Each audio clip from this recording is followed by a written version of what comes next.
Hey guys, welcome back. Tonight we're headed somewhere hot, holy and heavily micromanaged. That's right, ancient Egypt. Land of pyramids, pharaohs and laws so bizarre you'd think they were made up during a heat stroke. Ever been fined for fishing without permission from a cat? No? Well, buckle up.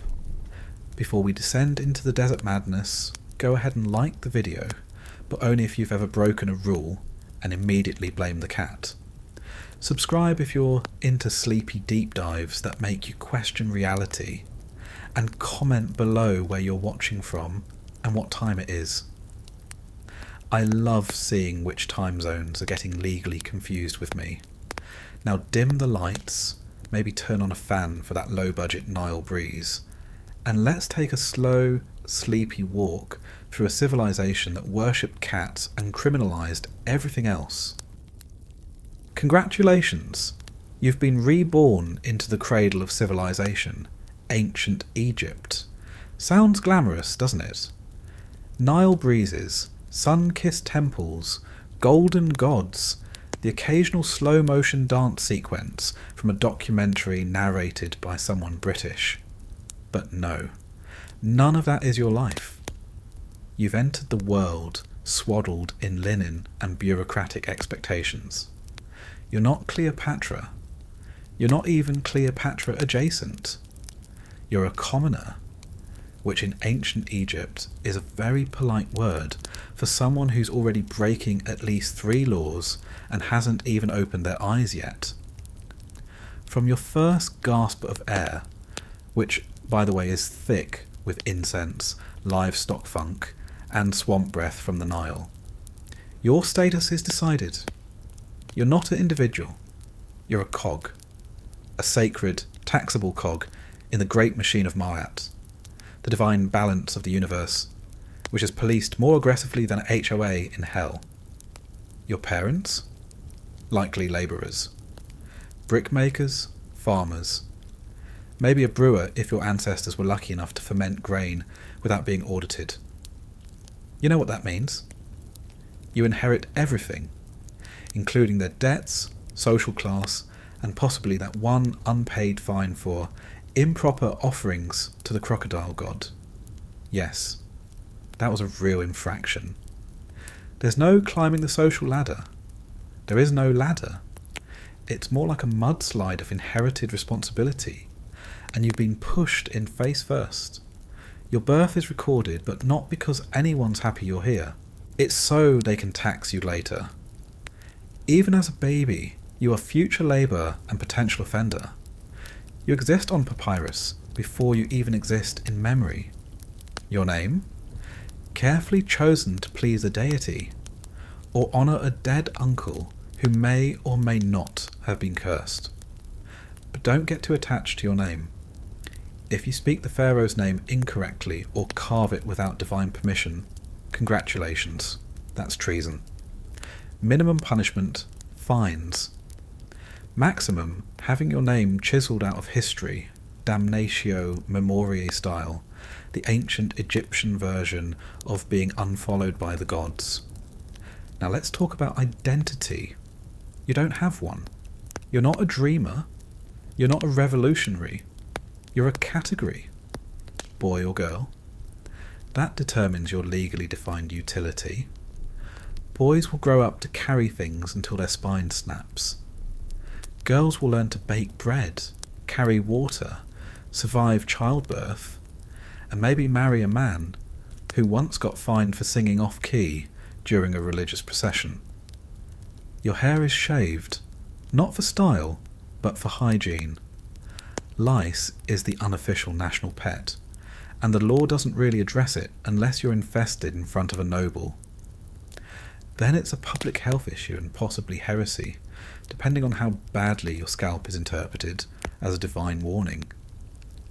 Want to become a priest, scribe, artisan? Doesn't matter what you want. You need family connections, years of education, and, here's the kicker, no legal infractions. Did you once pick up a temple amulet that didn't belong to you? Doesn't matter if you gave it back. That's ritual theft.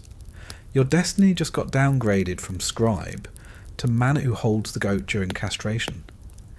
And gods forbid, literally, you mock the pharaoh. Even accidentally. Let's say you trip and knock over a statue. It's 400 degrees, your sandals are melting, and your cousin sneezed. Doesn't matter. You just dishonoured the divine image. That's a legal charge. It sounds poetic, but it's essentially being sentenced for having clumsy ankles.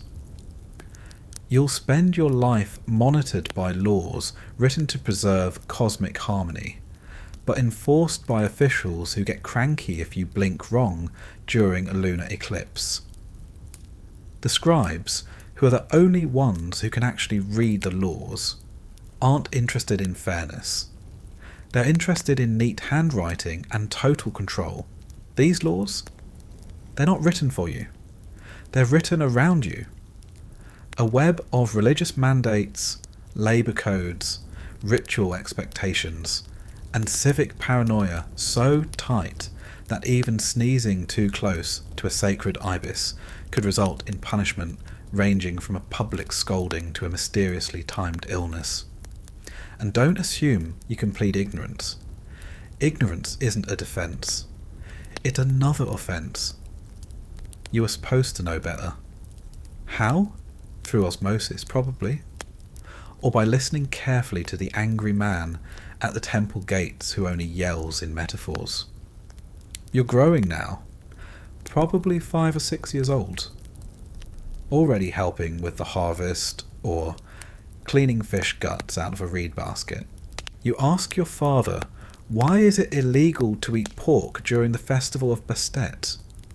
He tells you to lower your voice. You whisper, why? He tells you to never whisper during a holy day. That's also suspicious. Everything is suspicious. You don't learn laws in school, because there is no school. You learn them through correction. And correction is just a polite way to say public beatings with sticks carved by legally sanctioned stick makers. That's another law, by the way. Only authorised craftsmen can produce religious implements. If your neighbour whittles a wooden ankh and sells it at the market, he could be fined for unauthorised sacred symbolism and possibly cursed. Not metaphorically, officially cursed by a priest with credentials. And if you think things ease up as you age, they don't. You're now 13. That means you're legally responsible for your own crimes. You can be prosecuted for theft, blasphemy, lying, impure thoughts, and, if someone's feeling creative, reckless river behaviour. That's not a joke.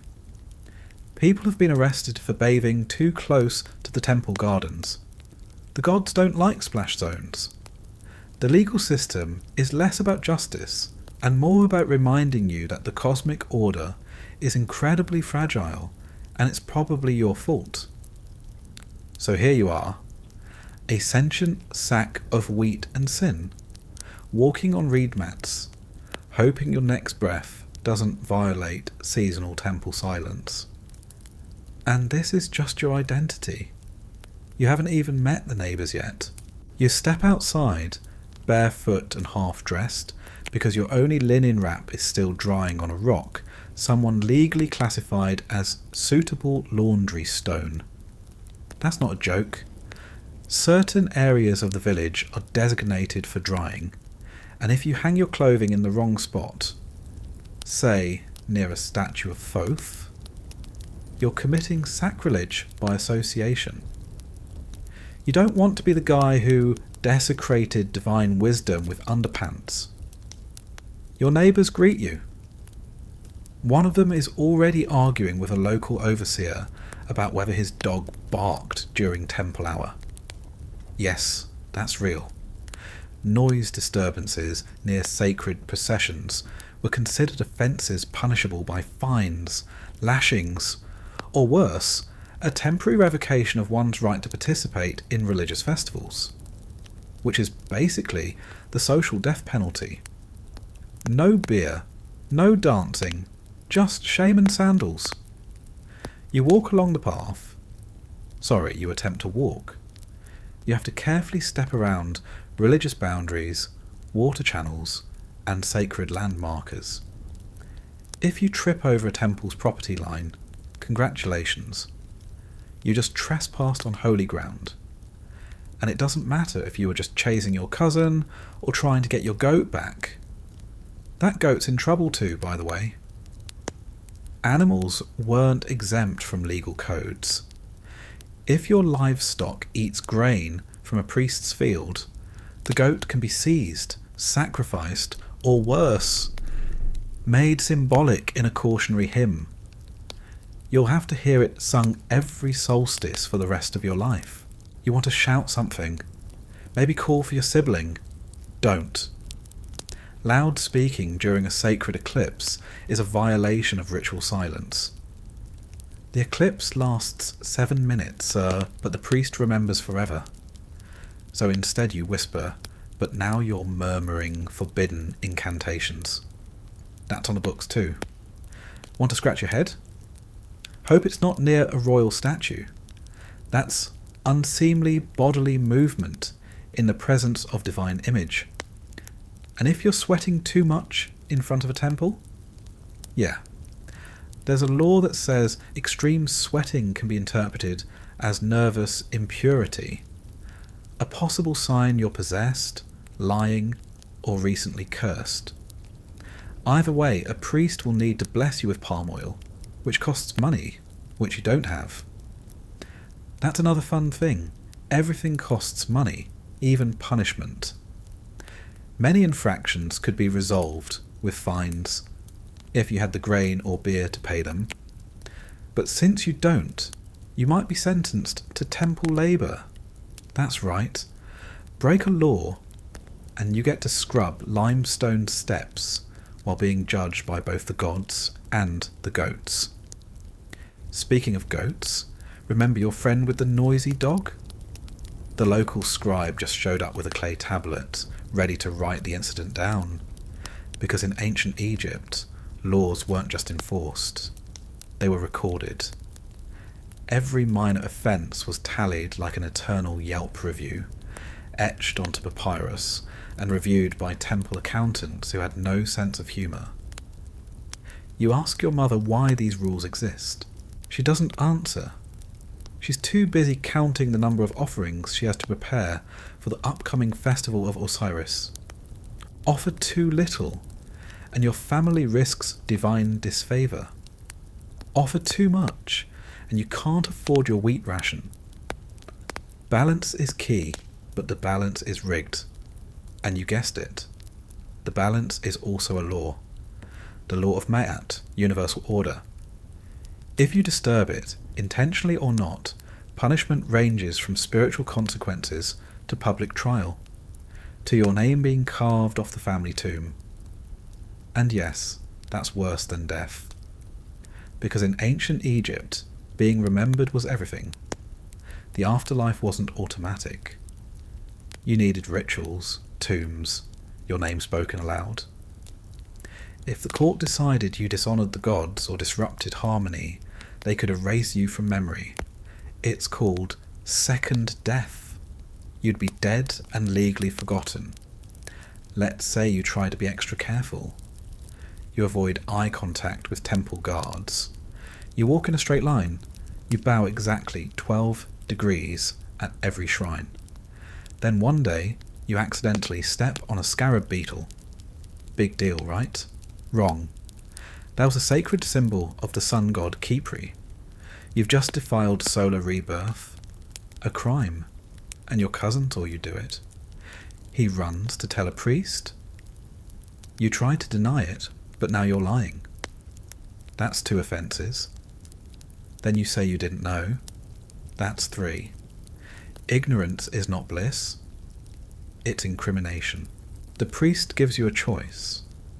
Pay in beer, labour, or a written confession chanted aloud in the courtyard, while your neighbours pretend not to laugh. You choose beer, but you have none. You drink the weak barley ale brewed by your neighbour's wife. who may or may not have been fined last year for ritual intoxication outside of authorised revelry. That's right. You can't even be drunk unless it's a divinely sanctioned holiday. Otherwise you're committing immoderate celebration, and moderation is legally enforced, especially if you start singing too loudly near a statue of Hathor. And don't think you're safe if you're part of the temple system. Even priests have laws, stricter ones. There are rules about what they can eat, when they can sleep, how they shave, how they walk, even when and how they fart. I'm not joking. Bodily functions were regulated in proximity to religious spaces. Improper timing could be interpreted as sacrilegious disrespect, and if you're caught, there's a mandatory ritual purification ceremony involving goat's milk, 4 types of oil, and a reed brush you really don't want to ask about. Meanwhile, scribes, the only literate members of society, are also rule-bound. Write a hieroglyph incorrectly? That's a crime of misrepresentation. The gods won't accept miswritten prayers. Even a slightly wobbly falcon or a crooked scarab can trigger a complaint from an official. And if that mistake is chiselled into stone, that's permanent, and so is the penalty. You might have to sit in public and copy prayers perfectly for 30 days straight, under supervision. Miss a line? Start over? You're starting to realise something? These laws aren't just about justice, they're about control. Every movement, gesture and breath is wrapped in expectation. You don't just live in Egypt, you perform it. Every day, every act, every bowel movement, probably. And sure, there are laws for big things, theft, murder, treason. But the truly exhausting part, the laws for everything else. Laws about how to hold a fish near a temple. Laws about what time you can carry water past the palace. Laws about how many loaves of bread you're allowed to offer to Anubis without looking suspicious. Laws about eye contact with statues. Laws about walking past a crocodile that someone else worships. Laws about keeping your head lower than a priest during sunrise, unless you have a back injury, which, ironically, needs to be verified by a priest. Your cousin, the one who tattled on you earlier, is now being accused of excessive finger-pointing. Yes, that's a real legal concept.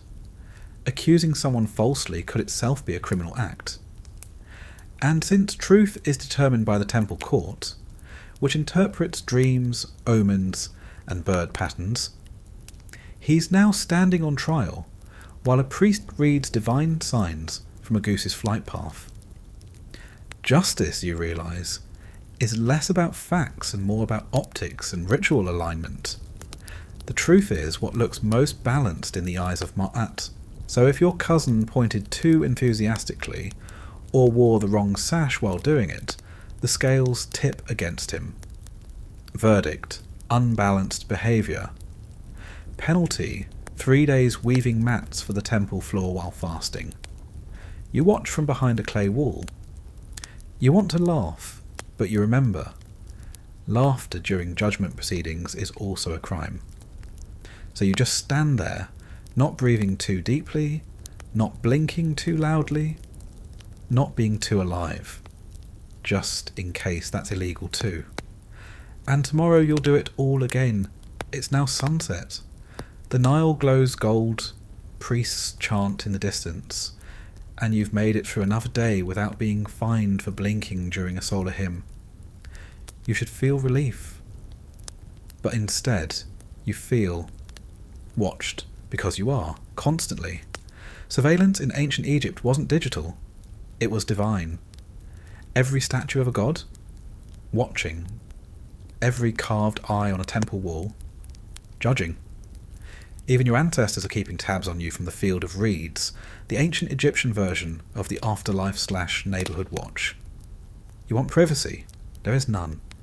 Your home is a mud brick box with maybe one curtain and a goat that refuses to leave. The walls are thin, your neighbours are nosy, and gossip isn't just entertainment, it's evidence. People remember things. Like the time your uncle dropped a loaf of offering bread, picked it up, and ate it anyway. That was 10 years ago. He still can't walk past the shrine of Isis without someone whispering, "Sacrilege, snacker," behind his back. You think, maybe I'll just keep to myself? Be invisible? Lay low? But in ancient Egypt, anonymity is not an option. Every citizen is expected to participate in festivals, in offerings, in public rituals, in community labour. Skip one and suddenly you're displaying signs of isolationist heresy, which sounds like a weird band name, but is actually a legal red flag. Let's say you sleep in and miss the annual Nile flooding ceremony. Your neighbour saw you. He reports that you disrespected Happy, the Nile god, by not showing up to honour the water that feeds your crops and keeps your landlord from invoking crop abandonment penalties. You try to explain you had diarrhea. Doesn't matter. That's not a recognised excuse unless it happens during the ceremony. Then it's divine cleansing. Otherwise it's just laziness. And laziness can be criminal negligence. Yes, it's a legal term. And no, it doesn't come with leniency. It comes with motivational labour, which is a nice way of saying hauling rocks until you reconsider your life. And about that ceremony you missed, it wasn't optional. Very few things in Egypt are. Birth, mandatory. Death, mandatory. Everything in between, still mandatory, but with more eyeliner and snakes. From the day you're born, your life's been divided into rituals and responsibilities, and every single one has legal weight. Your naming ceremony wasn't just a celebration, it was an official registration. If your parents named you incorrectly, using a forbidden epithet, or invoking a deity without permission, you could be legally required to change it. And names weren't casual. They were sacred identifiers. If your name sounded too close to a god's title, that was impersonation. An impersonation was fraud, divine fraud, the worst kind. So your name is legally distinct, ritually approved, and phonetically safe. Good. But now you're old enough to understand your full legal identity. You're not just a person, you're a tax unit, a ritual participant, a moral liability, a potential blasphemer, and, depending on the lunar calendar, possibly an offering yourself. Yes, human offerings weren't common by the New Kingdom, but symbolic ones were still a thing. If your name showed up on the wrong list, you could be ritually punished in effigy. A clay figurine of you gets destroyed in a public ceremony, and somehow that's meant to restore balance. But it doesn't feel very balanced when you're standing there, watching a tiny version of yourself be stomped by a priest in sandals. You start to notice just how many things are illegal. Not immoral. Illegal. It's not about right or wrong, it's about order. A fisherman who casts his net too early? Illegal. A farmer who plants barley during the wrong moon phase? Illegal. A midwife who uses an unauthorised herb during birth? Extremely illegal, even if it works. Especially if it works. Healing without temple approval is medical blasphemy. You heal through prayer and oil, not through plants you found near that weirdly shaped rock. You ask your grandmother how she managed to survive this long. She smiles, toothlessly, and whispers, "Always carry an onion." You assume this is a proverb, but no, it's a literal onion. Onions were believed to ward off evil spirits and corrupt officials. You clutch one in your sweaty hand and feel no safer. You begin to understand something deeper. something darker. The laws of ancient Egypt aren't just rules, they're an ecosystem, a self-sustaining machine fueled by fear, tradition, and the slow grind of cosmic paperwork. It's not that the people want to punish you, it's that the structure needs to. Order must be maintained. And maintenance is exhausting. You are now 16. That means you're eligible for conscription. If the pharaoh needs labourers to build a new temple, or soldiers to guard a distant border, your name could be drawn. And guess what? Saying no is a legal offence. Refusing royal summons is denial of sacred duty. You could be imprisoned, fined, or worst of all reassigned to the weeping crew. That's a real group. A team of men tasked with wailing at funerals for people they didn't know, crying so loudly and convincingly that the gods would feel emotionally manipulated into accepting the dead. The pay? None. The dignity? Also none. At 17, you fall in love. You think maybe, finally, something human, something pure. But marriage is a contract, and contracts are written in stone, literally. Any violation, infidelity, misquoted dowry, failure to produce children fast enough could land you in court.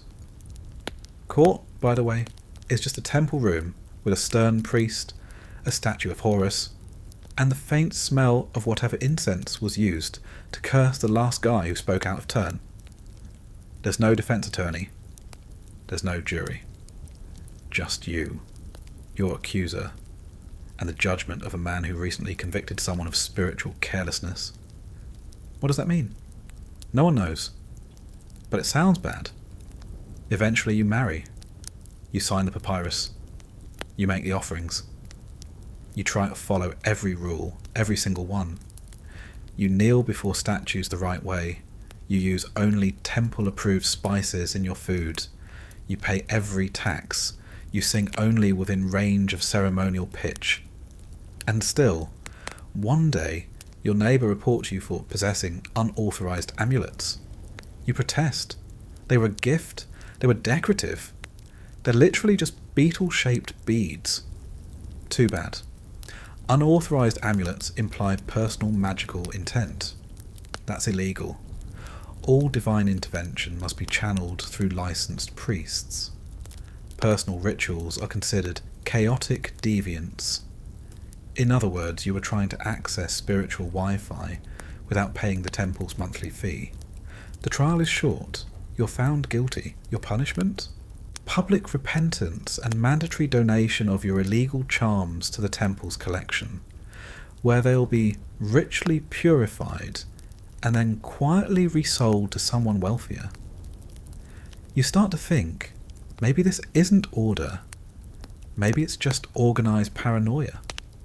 Maybe the gods don't care if your sandals squeak during evening prayer.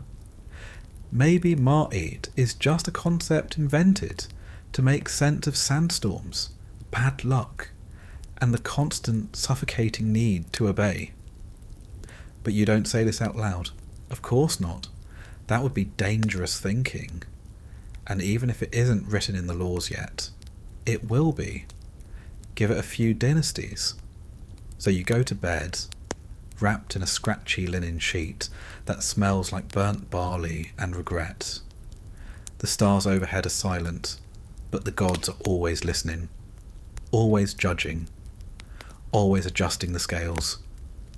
You close your eyes and try not to dream about laws, but even your dreams feel regulated now.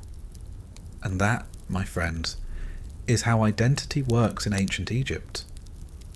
You exist, you obey, and if you're lucky, you're remembered. Unless, of course, someone files a complaint.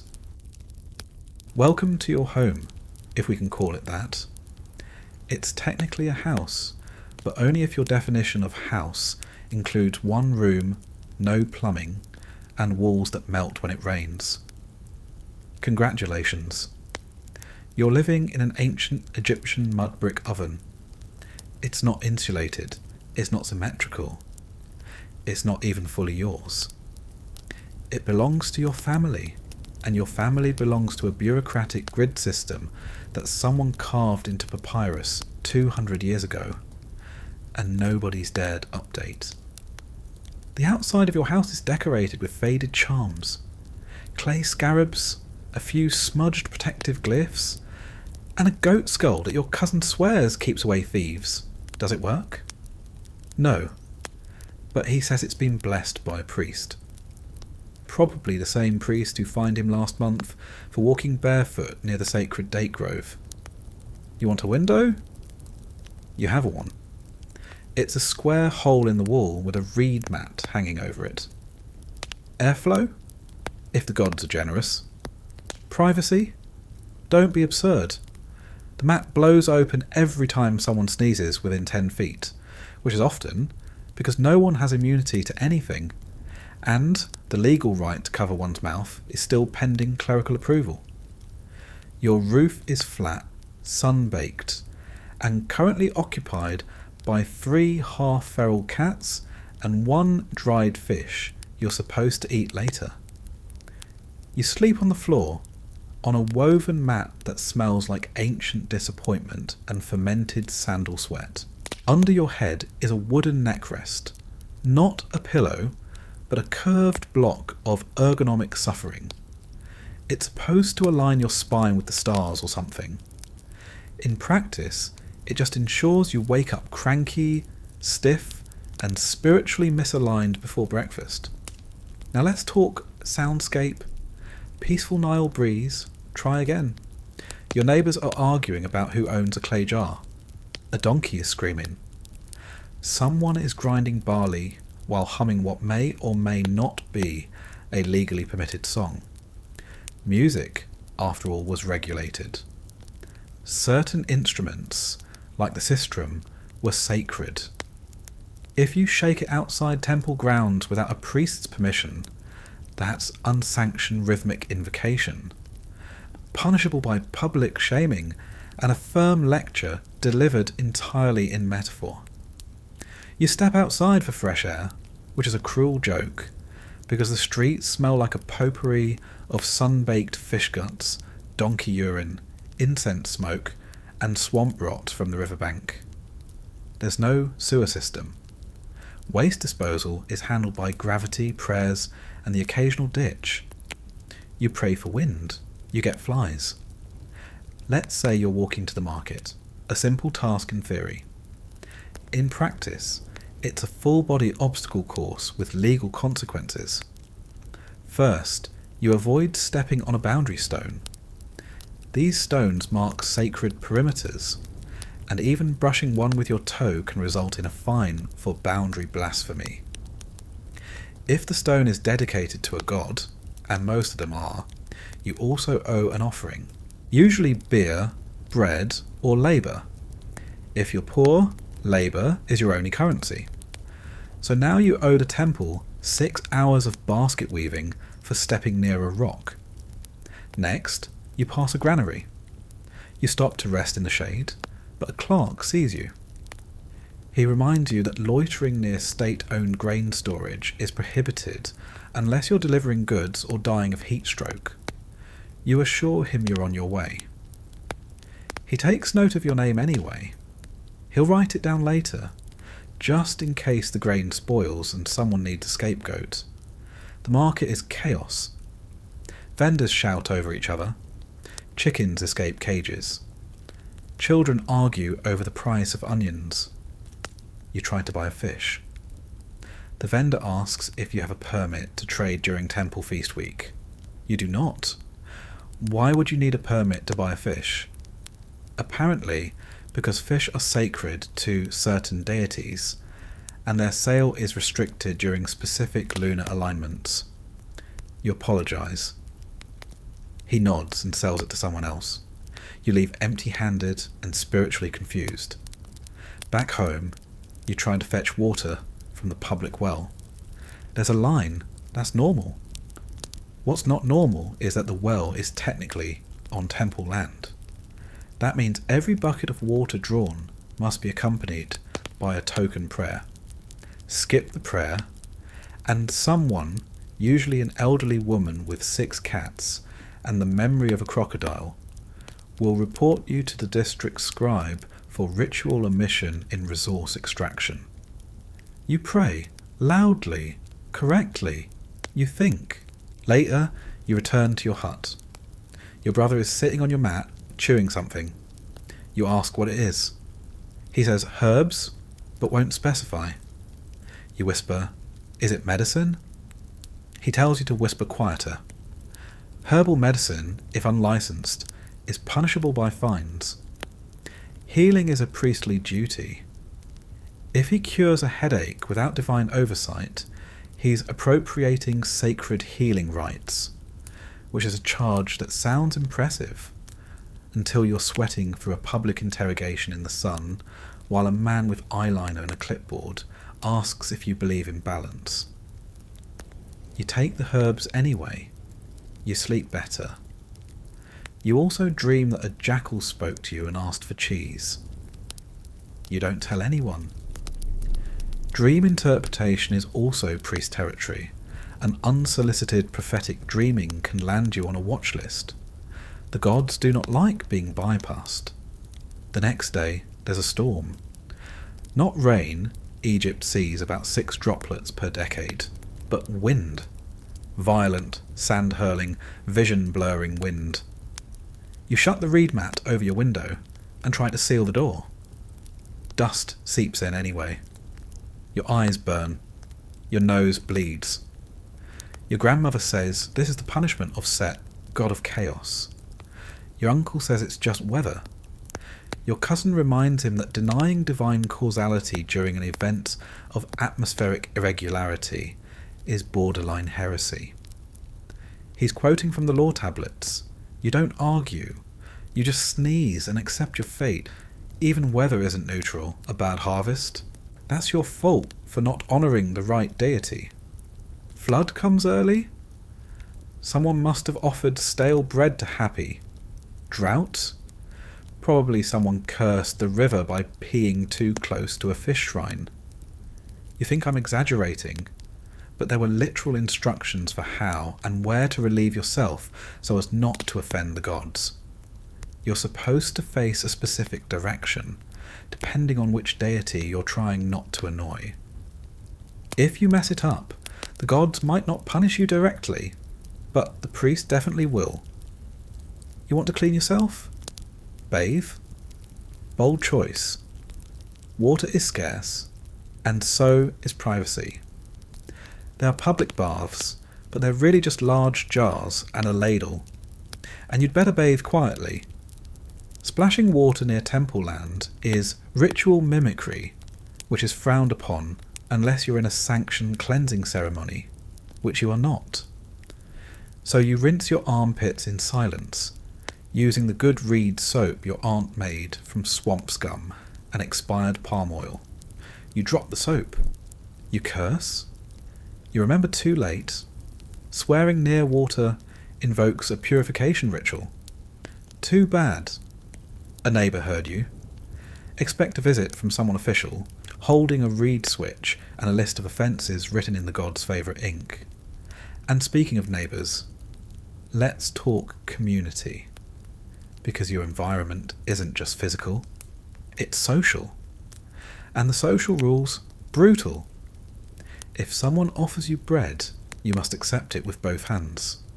One hand is rude, one hand suggests disrespect. Unless, of course, you're of higher status, then one hand is allowed, but only if you raise the other in a gesture of celestial acknowledgement.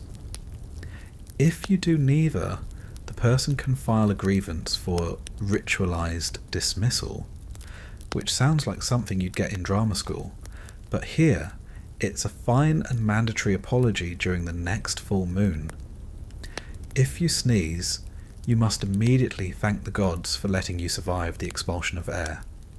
If you don't, blasphemous ingratitude. If you burp during a meal, depends on the context. If it's during a feast for Osiris, it's considered a compliment. During a fast, mortal offence. You'll be forced to serve bread to elders for a week, barefoot, while reciting the laws of offerings. You want to move to another city. You need permission. Movement between districts required documentation. Without it, you could be arrested for aimless wandering, which is a legally defined state of existence, punishable by forced labour or reassignment to papyrus factory duty. The medieval version of Time Out, but with more splinters and screaming. You begin to see it now, in every wall, every breeze, every bowl of date paste. The environment isn't neutral. It's not just a backdrop to your life. It is your life. And every piece of it is woven through with invisible strings, knotted tight with sacred expectation and legal consequence. Even silence isn't safe. Too much of it during temple hour suggests aloofness. Too little. Disruption. Your existence is an endless calibration of noise, sweat, posture, and purity. You return to your one-room house. It's still hot. The fish is still drying. The goat is still chewing something expensive. And someone has left a note scratched into the mud brick wall. Remember to honour the gods tomorrow. Or else. You go to bed. You dream of wind and water and paperwork. The next morning you wake up sticky, sore, and disoriented, which is just how waking up works here. Your eyes are crusted shut from the dust storm that blew in last night. You reach for water, and remember you forgot to bless the jar yesterday. That's right. Water storage requires a ceremonial gesture to prevent spiritual stagnation. If a priest finds out, your entire household might be accused of harbouring unclean water, which, believe it or not, is listed as a minor corruption of elemental order. You mumble a retroactive blessing to Osiris and hope no one saw. Too late. Your nosy neighbour Nefru has been watching through a crack in the wall since dawn. She is the unofficial neighbourhood informant, not out of spite, out of duty. Ancient Egyptian society prized public vigilance. Reporting heresy was a form of devotion. She once reported a family for sweeping their doorway with the wrong type of broom. That's not a metaphor. There's a law. Tools associated with divine cleansing shall not be repurposed for secular debris. Dust is dust, unless the dust touches a boundary line, in which case it's practically cursed. You rub your temples and try to remember if you committed any other crimes in the past 24 hours. You probably did. Everyone does. The environment makes crime unavoidable. It's a living trap. You can be charged with ritual neglect for not feeding the temple cats. Cats, by the way, who are state property. Harm one, and you're not just facing a fine, you're flirting with capital punishment. There are records of people being executed for killing a cat, even accidentally. There's no trial, no appeal. You don't question feline law. Speaking of animals, you hear a cow outside. It's moaning. You look out the door and see it stuck in the irrigation channel. Someone shouts for help. You grab a rope, start to move, then hesitate. Is it legal to interfere? You don't know whose cow it is. What if it's a sacred cow? What if it's privately owned but legally protected? Interfering with someone else's livestock without proper documentation could be seen as tampering with temple resources, especially if the cow is marked with a divine sigil. You step back. You do nothing. The cow moans louder. You whisper a prayer and pretend not to exist. Eventually a scribe comes by, takes notes, and walks off. He doesn't help either. Helping is only legal if you're officially authorized to render aid. Otherwise, it's called unauthorized resource manipulation. Yes, even kindness needs a stamp of approval. You try to distract yourself with work. Maybe harvest some reeds by the river. You grab a sickle, but it's not yours. It's your uncle's. He's allowed to use it because he registered it with the local toolmaster. You haven't. Borrowing it is unlicensed instrument use, which is only permitted during flood season or if you're actively dying. You put the sickle down. Fine, no reeds. You'll fix the roof instead. You climb up and immediately remember, climbing above your neighbour's sightline is an offence. Why? Because it implies you're elevating yourself above your fellow man, which is interpreted as hubris. And hubris is a spiritual crime. Down you go. The roof leaks for another day. You try to clean the floor. You sprinkle water mixed with herbs to keep the flies away. Harmless, right? Not if the herbs you used are sacred to a healing cult you're not a member of. Now your entire house smells like unofficial ritual territory. That's going to get you flagged for pretending to be a priest without credentials. You weren't pretending, but it doesn't matter. Intent doesn't weigh heavily in ancient Egyptian law. Appearance does. If you look like you're violating cosmic order, then you are. Justice is as aesthetic as it is ethical. To be safe, you open a window, forgetting that it's the 6th day of the Osirian mourning period. No open windows are allowed within 20 cubits of a shrine. Why? Because grieving spirits might wander in. Disrespecting the flow of spiritual emotion is a civic offence. You quickly shut the window and cough quietly. Too quietly. That might also be suspicious. You sit, you wait, you feel the heat. Your body is sweating through linen.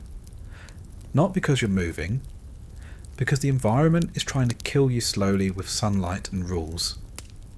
You fan yourself with a woven reed mat that your aunt gave you, which she purchased without state permission from an artisan in another village. If you're caught using black market mats, you'll be asked to explain yourself. And "I was hot" isn't a valid defence. You hear a commotion outside. A man is yelling. A woman is crying. You peek out and see the local tax collector inspecting a house.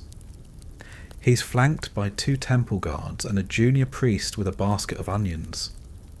The onions are offerings required during inspections. You don't offer onions? That's failure to appease auditing spirits. You offer too many? You're trying to bribe the gods? Offer just the right amount, and they still might accuse you of smiling in a smug way. That's a direct quote from the Tablet of Minor Misconduct. After a tense 15 minutes, the tax collector leaves. The family was missing 1 jar of barley, not stolen, just misplaced. But since their records didn't align with the temple logs, they've been fined and assigned 1 week of canal dredging. The husband tries to protest, citing the will of the gods. The priest reminds him that will of the gods can only be quoted by certified clergy. Quoting it as a layperson is sacrilegious ventriloquism. You return to your house. Your cousin is in the corner, quietly painting a wall. He's carving a protective eye, the wadjet, near the doorframe. You admire it, then you panic. He's painting without approval. Decorative religious iconography is regulated.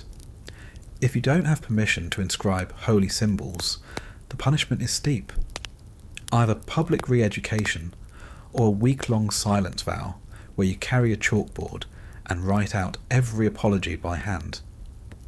He assures you the priest gave him a blessing. You ask to see it. He shrugs. It was verbal. Great. Nothing like a verbal blessing in a written society to get your whole family interrogated at sunrise. You look around your house. Every item, every wall, every gesture is potentially illegal. You aren't living inside your home. You're performing compliance within a rectangular clay checklist. You'd scream, but you remember there's a child napping next door, and noise disturbances are categorized based on time of day, proximity to holy sites, and, get this, emotional tone. That's right. Screaming in fear? Understandable. Screaming in frustration? Legally classified as defiance against cosmic harmony. You sit down and chew on a date instead. You consider visiting the river. Just to breathe. Just to sit near something that doesn't require 10 forms and a vow. But rivers are dangerous. Not because of crocodiles, because of laws. Bathing too close to temple barges? Crime? Fishing near secret reeds? Crime. Letting your shadow touch a priest during his ablutions? Felony. Ancient Egyptian society was built on shadows, literally and metaphorically. Even casting yours in the wrong direction could be an act of unwanted spiritual projection. So you don't go to the river, you stay home, you light some incense. Not the good kind. That's reserved for funerals and official ceremonies. Just the cheap reed stuff. You wave the smoke around and think about how this morning, this normal, average, legally anxious morning, has made you a potential criminal in 3 separate categories: spiritual, civic, and atmospheric. And it's not even noon. The sun climbs higher, and you're now cooking inside your house like an overripe date inside a terracotta oven. There's no escape. The heat doesn't knock. It just breaks down your door and starts peeling your skin like a divine exfoliation punishment. And no, there's no such thing as fans. Airflow is a suggestion. The only breeze comes from flapping your own hands like a man trying to negotiate with Ra.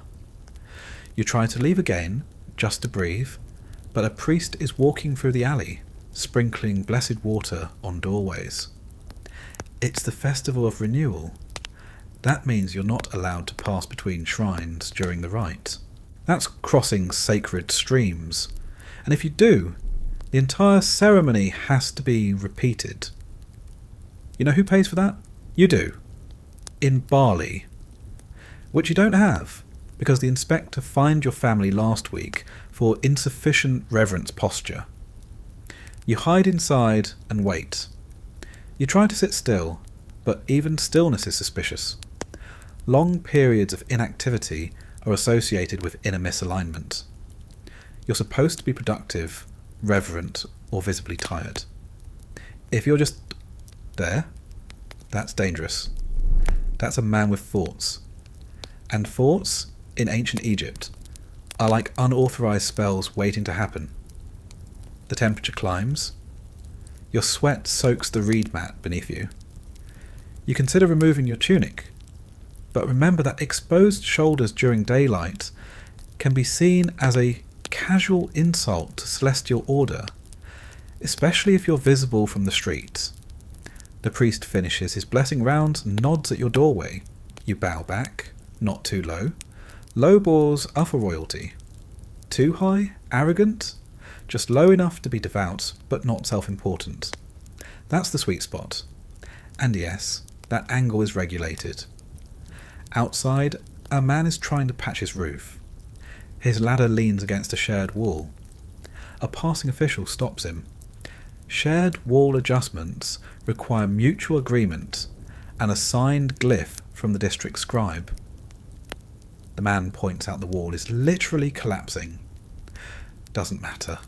The gods love paperwork. The man climbs down. The wall collapses anyway. He's fined for structural neglect and predictive disobedience. That means he should have seen this coming. You try to laugh. You cough instead.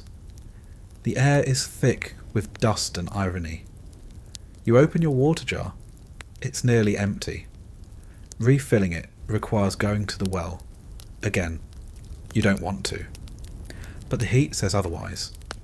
You step outside and immediately remember you haven't reapplied your offering badge. Yes, that's real. Every visit to a shared resource, like a well, market, or public oven requires a visible token. Something to indicate you've already performed the appropriate rituals that week. Forget it. And someone might accuse you of parasitic blessings. That means you're benefiting from communal sanctity without contributing to it. It's spiritual freeloading, and it's a Class 2 infraction. You go back inside, pin your offering token to your linen wrap, and try again.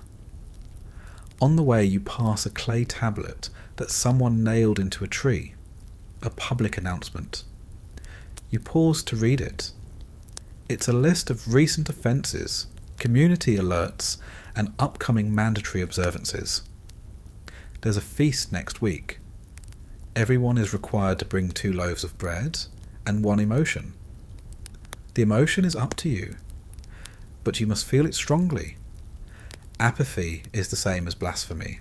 The list includes reckless pottery placement, improper recitation of harvest hymns, humming during incense hour, excessive gratitude displayed to unauthorized deities, goat intrusion on sacred ground. You make a mental note not to do any of those things. You'll fail. You reach the well. There's a line. There's always a line.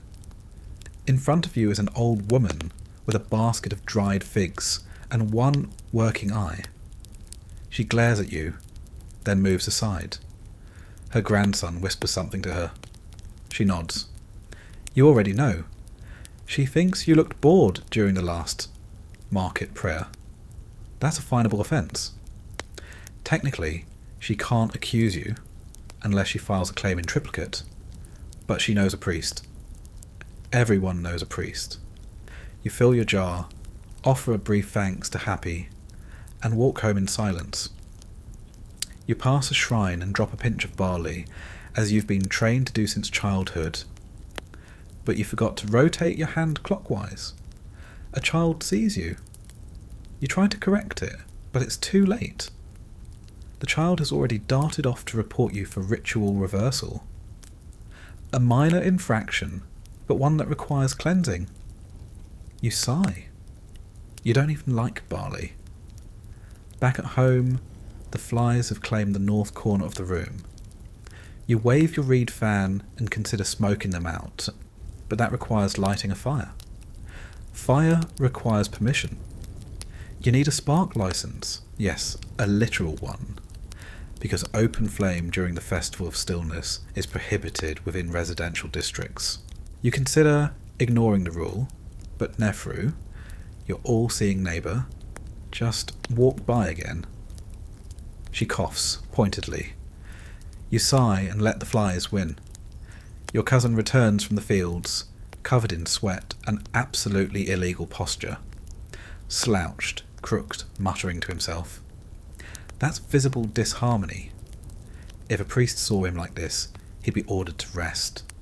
Not out of concern, but because unbalanced labourers bring imbalance to the field. The crops grow crooked. The gods get testy.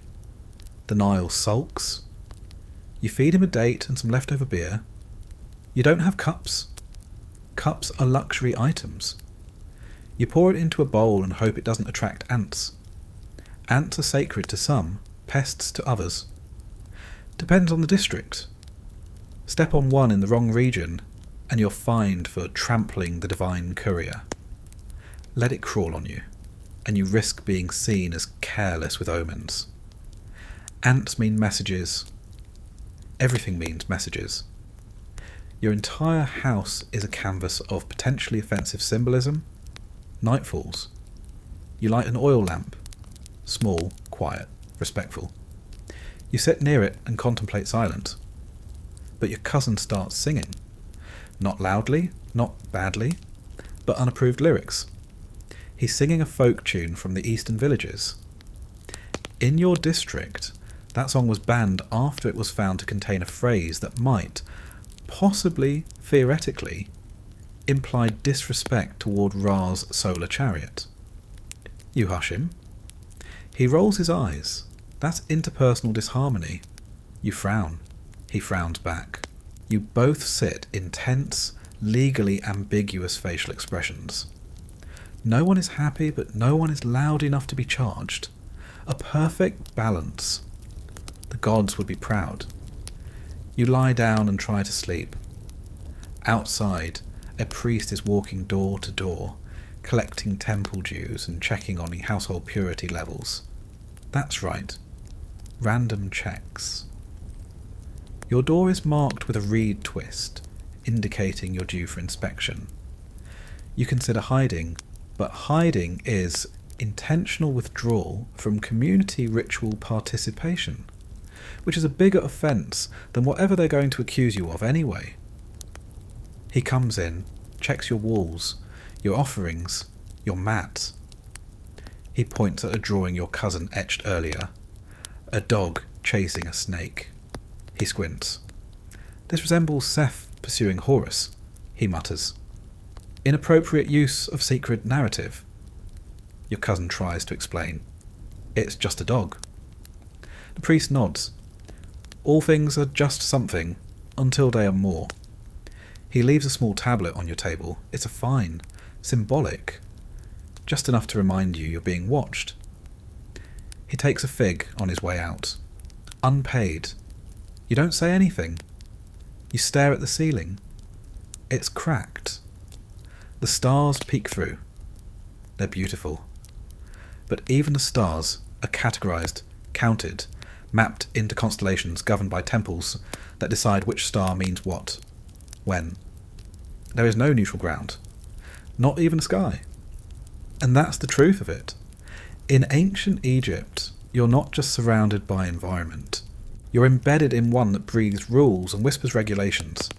Every stone, insect, smell, and breeze comes with a footnote, a law, a meaning. You survive not by living, but by interpreting, by anticipating, by performing obedience until it becomes instinct. You're a citizen, a worshipper, a witness, a defendant, and, above all, a suspect. And so you sleep, carefully, because dreams too are monitored. The sun's not even up yet, and already your back hurts. That's how mornings work here. Ancient Egypt doesn't offer the luxury of a snooze button or a supportive mattress. You slept on a straw mat stuffed with dust and vague regrets. Your neck bent over a wooden headrest designed by someone who hated vertebrae. Your spine creaks like a war chariot in need of grease. That's the signal. It's time to start working. You stand. Every joint protests. You stretch carefully. Too much movement, too early, can be seen as ritualistic exuberance, which requires balanced offerings before noon. You keep it casual. The gods don't like a show-off before sunrise. First, your job. Whatever it is, it's not what you dreamed about as a child. No one dreams in Egypt. They comply. Your labour was chosen for you before you could spell Ma'at. Your father was a field worker. Your grandfather hauled clay. Your great-grandfather died under a collapsed grain silo that was blessed but not structurally sound. So, you? You're a field labourer. You work the land. Not your land, of course. That's hilarious. No, you work the temple's land, the noble's land, or the state's land. Possibly all three. Ownership is for gods and people with two names. You're not paid, at least not in money. You're paid in ration units. Grain, beer, oil, cloth if you're lucky. Sometimes fish, if the Nile is generous and the fishermen aren't on their monthly purification leave. But your real payment is this, not being fined. Because missing work, showing up late, or, heaven forbid, sneezing near a sacred harvest plot can result in immediate disciplinary action. That means deductions, punishments, and public ridicule, which is worse than all of it combined. You step outside into the dawn haze. The streets are already full of movement. Men carrying tools, women hauling water, children pretending to be helpful while mostly being dusty. Everyone knows their place. Everyone knows the rules. And if you don't worry, someone will report you for it. On the way to the fields, you pass the tax scribe's station. A wooden table, a reed pen, and a face so neutral it might as well be carved from sandstone. You bow. He nods. He writes something. You have no idea what.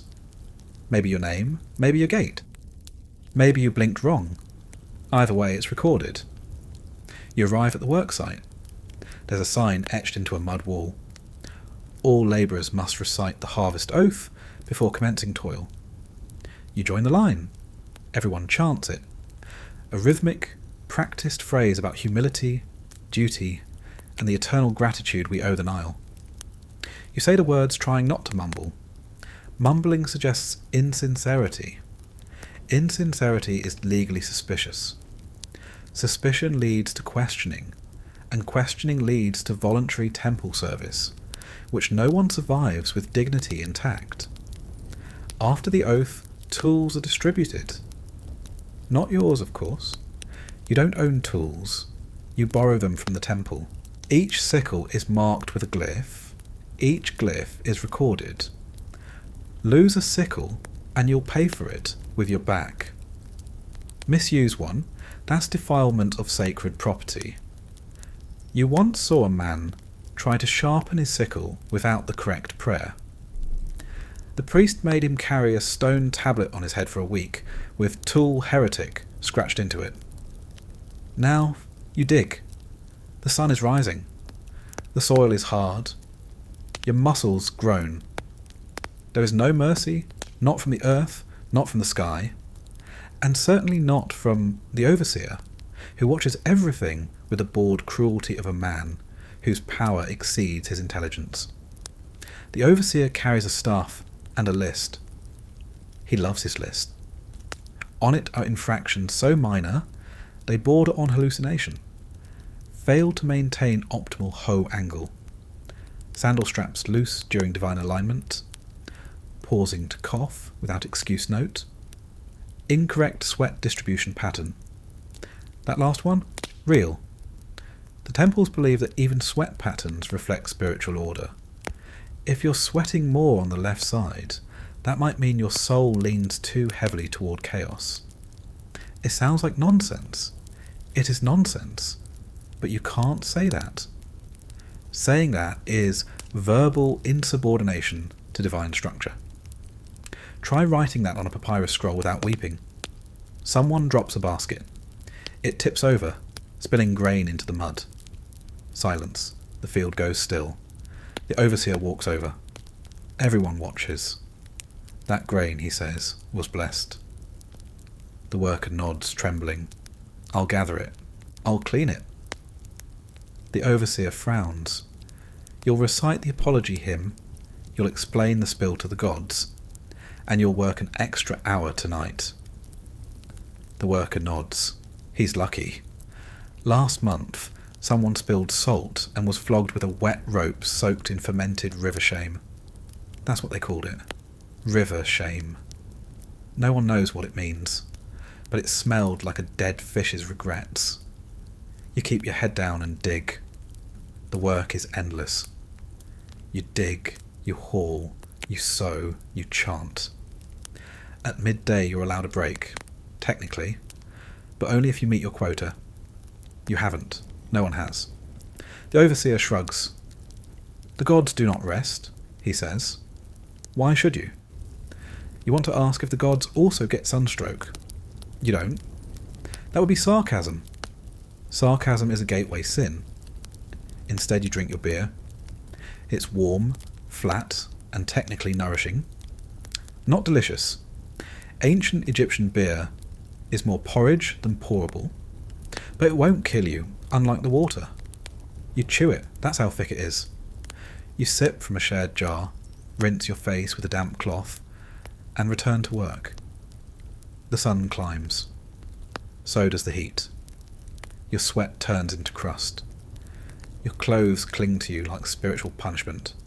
You keep digging. Your hands are blistered. The blisters split. You wrap them in cloth. The cloth is too short. That's insufficient personal preparation.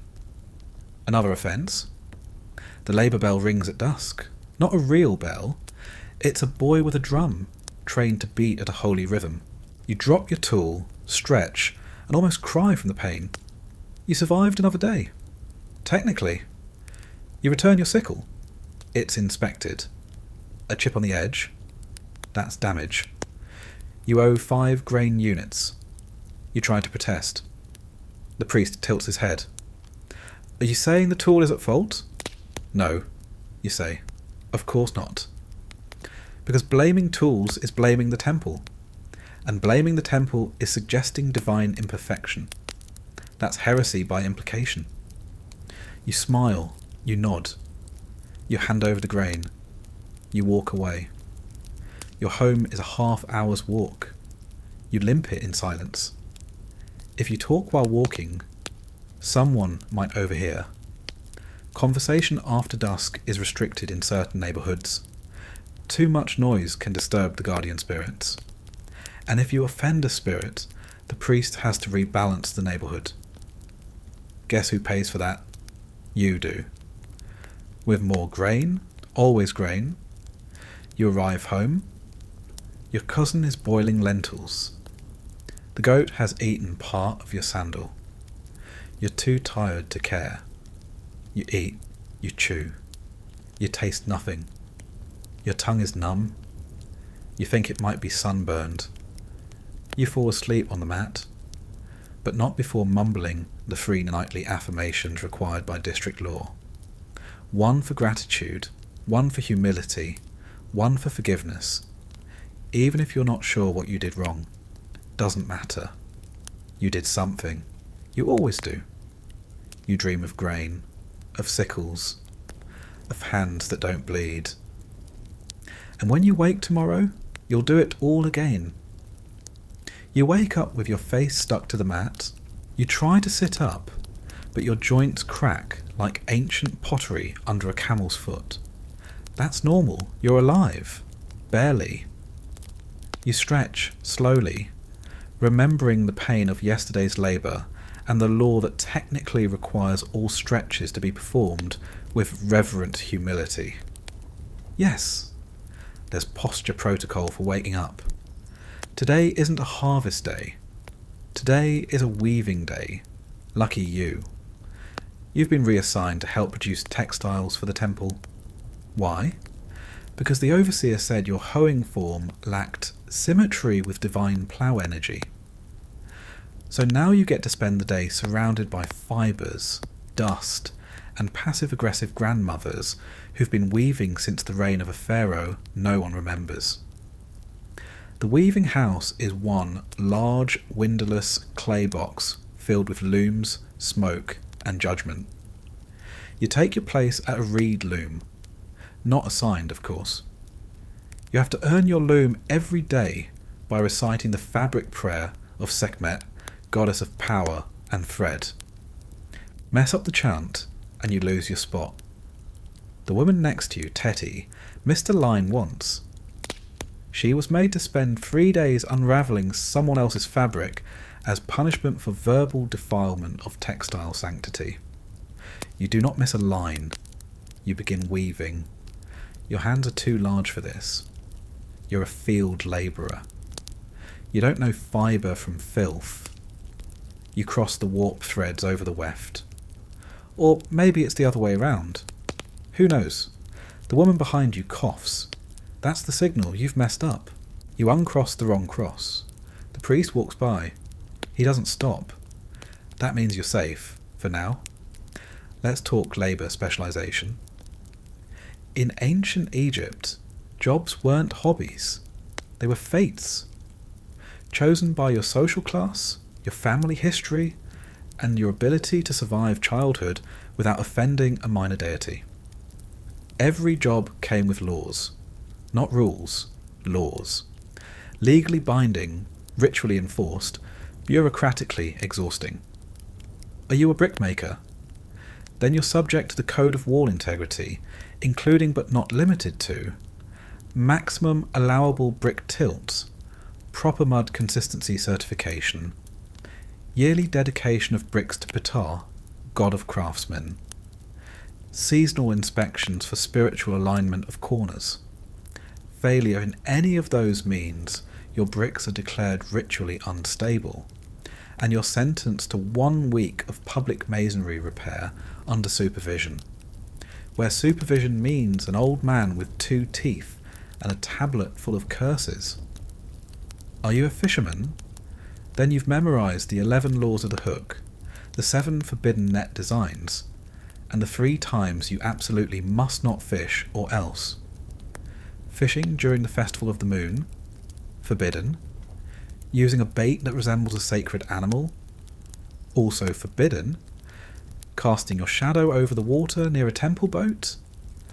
That's a spiritual trespass on aquatic sovereignty. Yes, that's a thing. Artisans have it worse. Sculptors, for instance, are bound by the laws of likeness. If your statue of Horus looks slightly smug, you could be accused of mocking the divine profile. You don't just carve a face, you channel it. Incorrect nose angle? Legal issue? Mismatched eye spacing? Heresy. Chisel too loudly during sacred silence hours? You're done. The block gets taken, you get reported, and you spend the next week smoothing curse stones, rocks marked with bad luck that must be ritually filed down while listening to a priest chant the reasons you suck. And then there's scribes. Oh, the scribes. The ones who write the laws. Their job is to make sure your job never gets too easy. If they catch you cutting corners, they invent a new law, sometimes mid-conversation. You ask them for clarification, and they look you dead in the eye and say, balance demands adaptation. You know what that means? You're wrong. Doesn't matter how. You just are. But the worst job of all, the one with the most pressure, the most surveillance, the most terrifying consequences. Midwife. Women who deliver babies are under stricter regulations than anyone else in the kingdom. They don't just deal with birth, they deal with the line between this world and the next. That's serious business. Every tool they use, every word they speak, every herb they touch must be recorded, purified, and priest-approved. If a baby dies in childbirth, which happens often, the midwife is interrogated. Not punished, necessarily, but questioned. Was the room properly blessed? Were the stars aligned? Did she whisper the name of Taweret at the right moment? Did she pause too long between contractions? Was there too much or too little oil in the lamp? Too many deaths, and she's accused of spiritual interference, birthing without cosmic permission. That's not a metaphor. That's a capital offence. Even surviving midwives suffer. If they get it too right, if their births are smooth, their herbs effective, their babies loud and healthy, the priests get nervous. That kind of consistency suggests power. And in ancient Egypt, power outside the temple is dangerous. A skilled midwife can be declared a disruptive life force conduit and reassigned to the purification office, where she'll spend her remaining years washing idle feet and pretending she's not better than every man in the building. This is how Egypt handles competence, with suspicion. Because if you're too good at your job, you must be hiding something. There was once a man who grew barley so well that his field was mistaken for a priest's garden. He got fined for impersonating sanctity. Another woman baked bread so perfectly round and soft that her neighbours reported her for miraculous loafcraft. She was forced to use temple yeast from then on. It never rose. So you don't strive. You survive. You do your job. Not too well.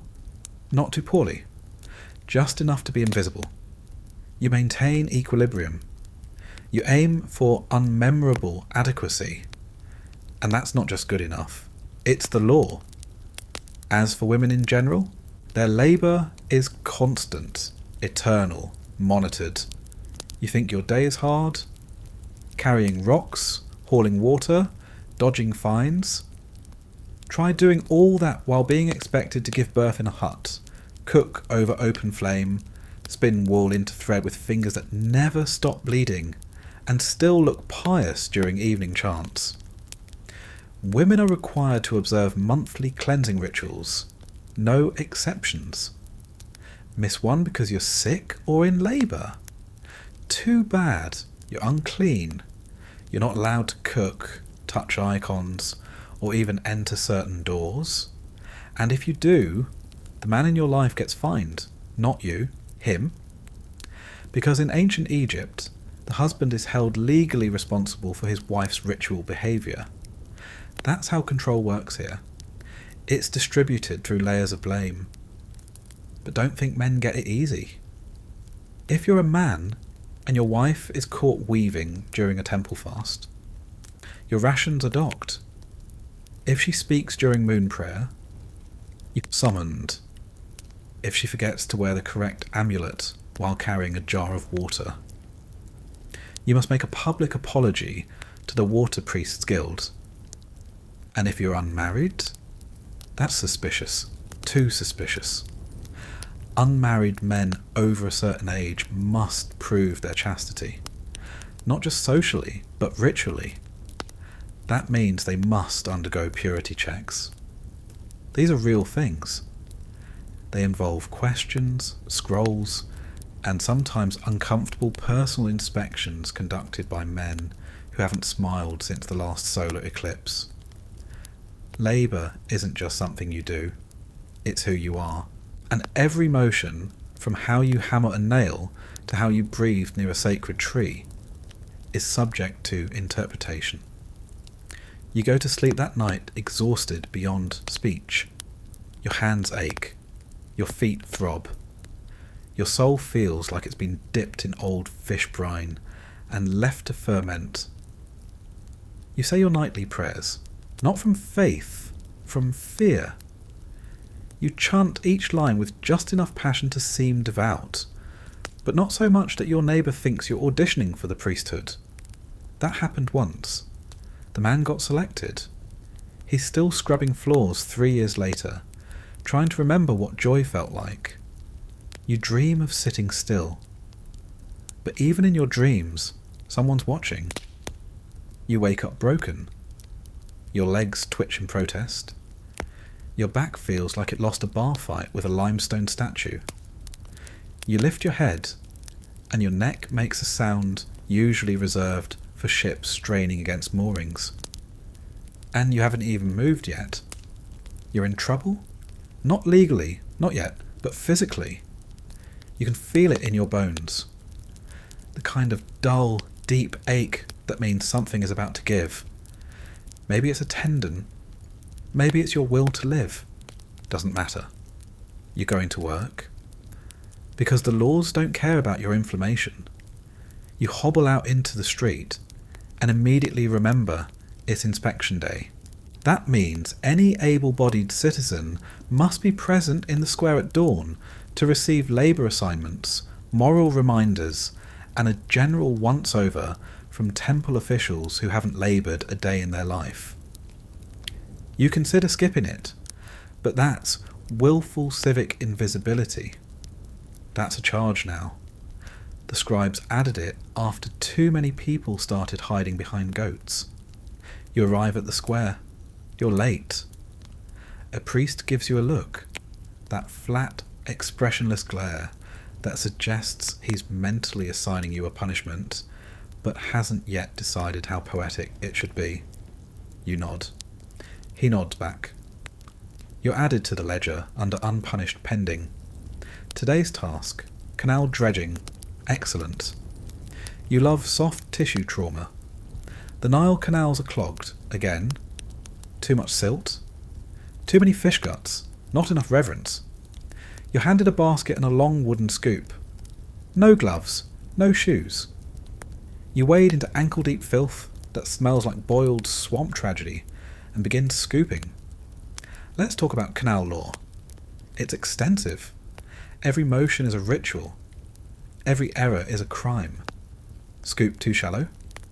Neglect of aquatic duty. Scoop too deep.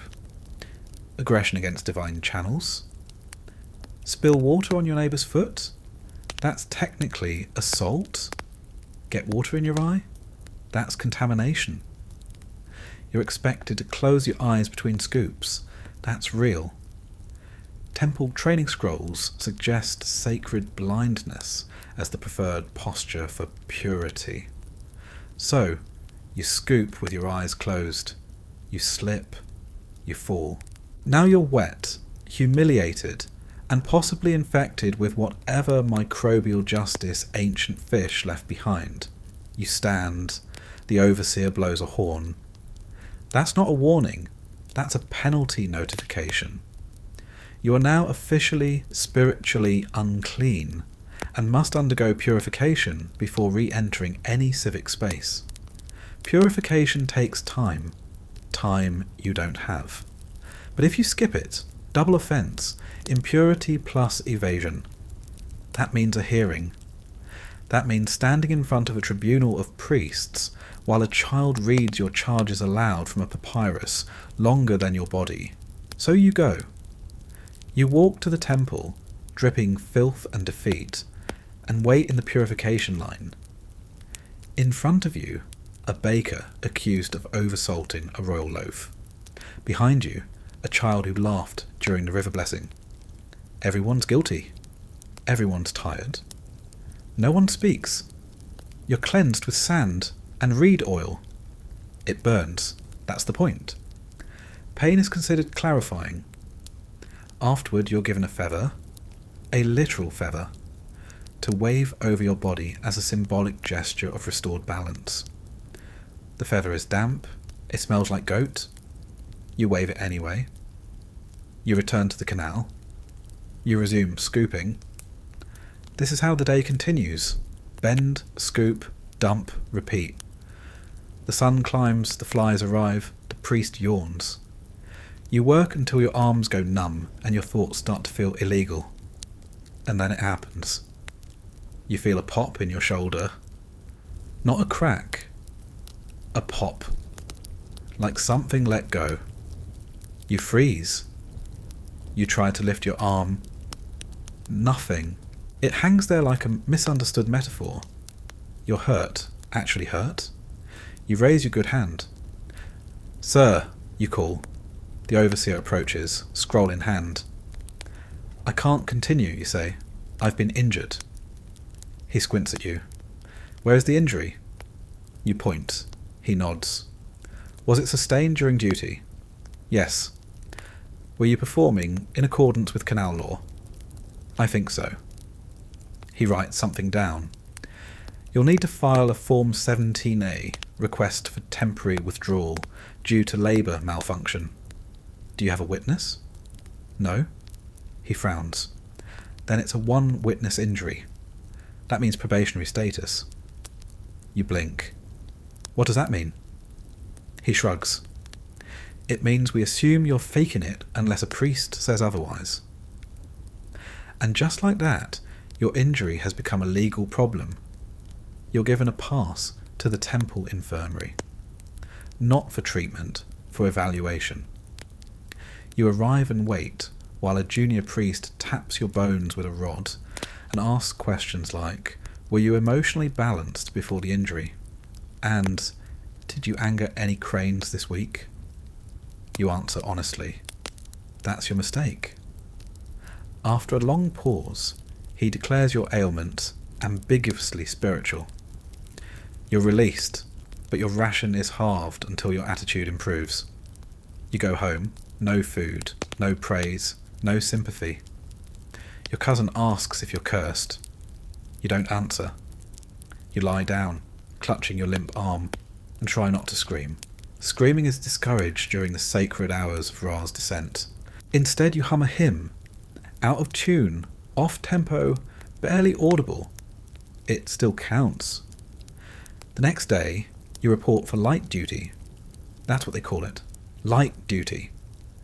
You think maybe you'll sweep floors or organise tools. No, they assign you to the wall chant team. That's where injured labourers go to chant motivating verses at those still working. You stand in the sun with 7 other wounded souls, chanting, "Praise the hand that lifts, praise the back that bends, bless the toil, the grain, the God who sends." It's humiliating. It's exhausting. You're mocked by the workers, ignored by the priests, and your shoulder still doesn't work. You ask when you can return to real labour. They say, when your spirit realigns with the path of productivity. You don't know what that means. No one does. But you chant anyway. Because there's no choice. Refuse to chant, and you're assigned to silent reflection duty. A misnamed punishment where you sit in a dark shed with a candle and read scrolls about how disappointment affects crop yields. People come out of that shed different. One man refused to speak for a month. One woman became a scribe, just so she could file complaints against the shed itself. You chant. You chant until your voice cracks, and your shoulder throbs, and the sun sets over your cracked, chipped body. You go home. Your cousin asks how it went. You lie. Fine. You sleep. And in your dreams you're still chanting. You wake up to the sound of hooves. Again. Not from horses, of course. You'll never ride one of those. No. This is a noble's ox cart clattering down the path, en route to the market. A procession of privilege rattling past your window like a reminder that you don't matter. That's the first lesson in ancient Egyptian social structure.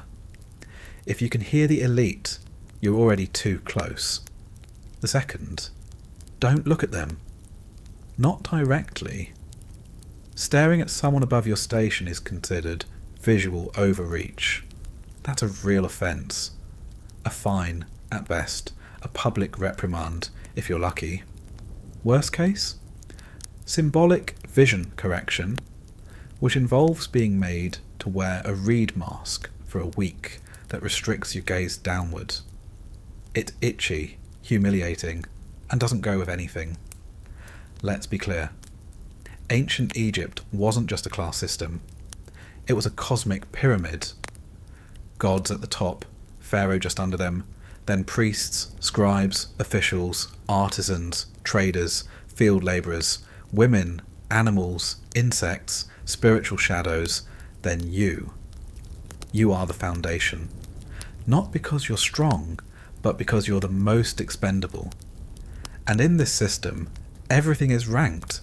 Your clothes, your food, your handwriting, even your cough.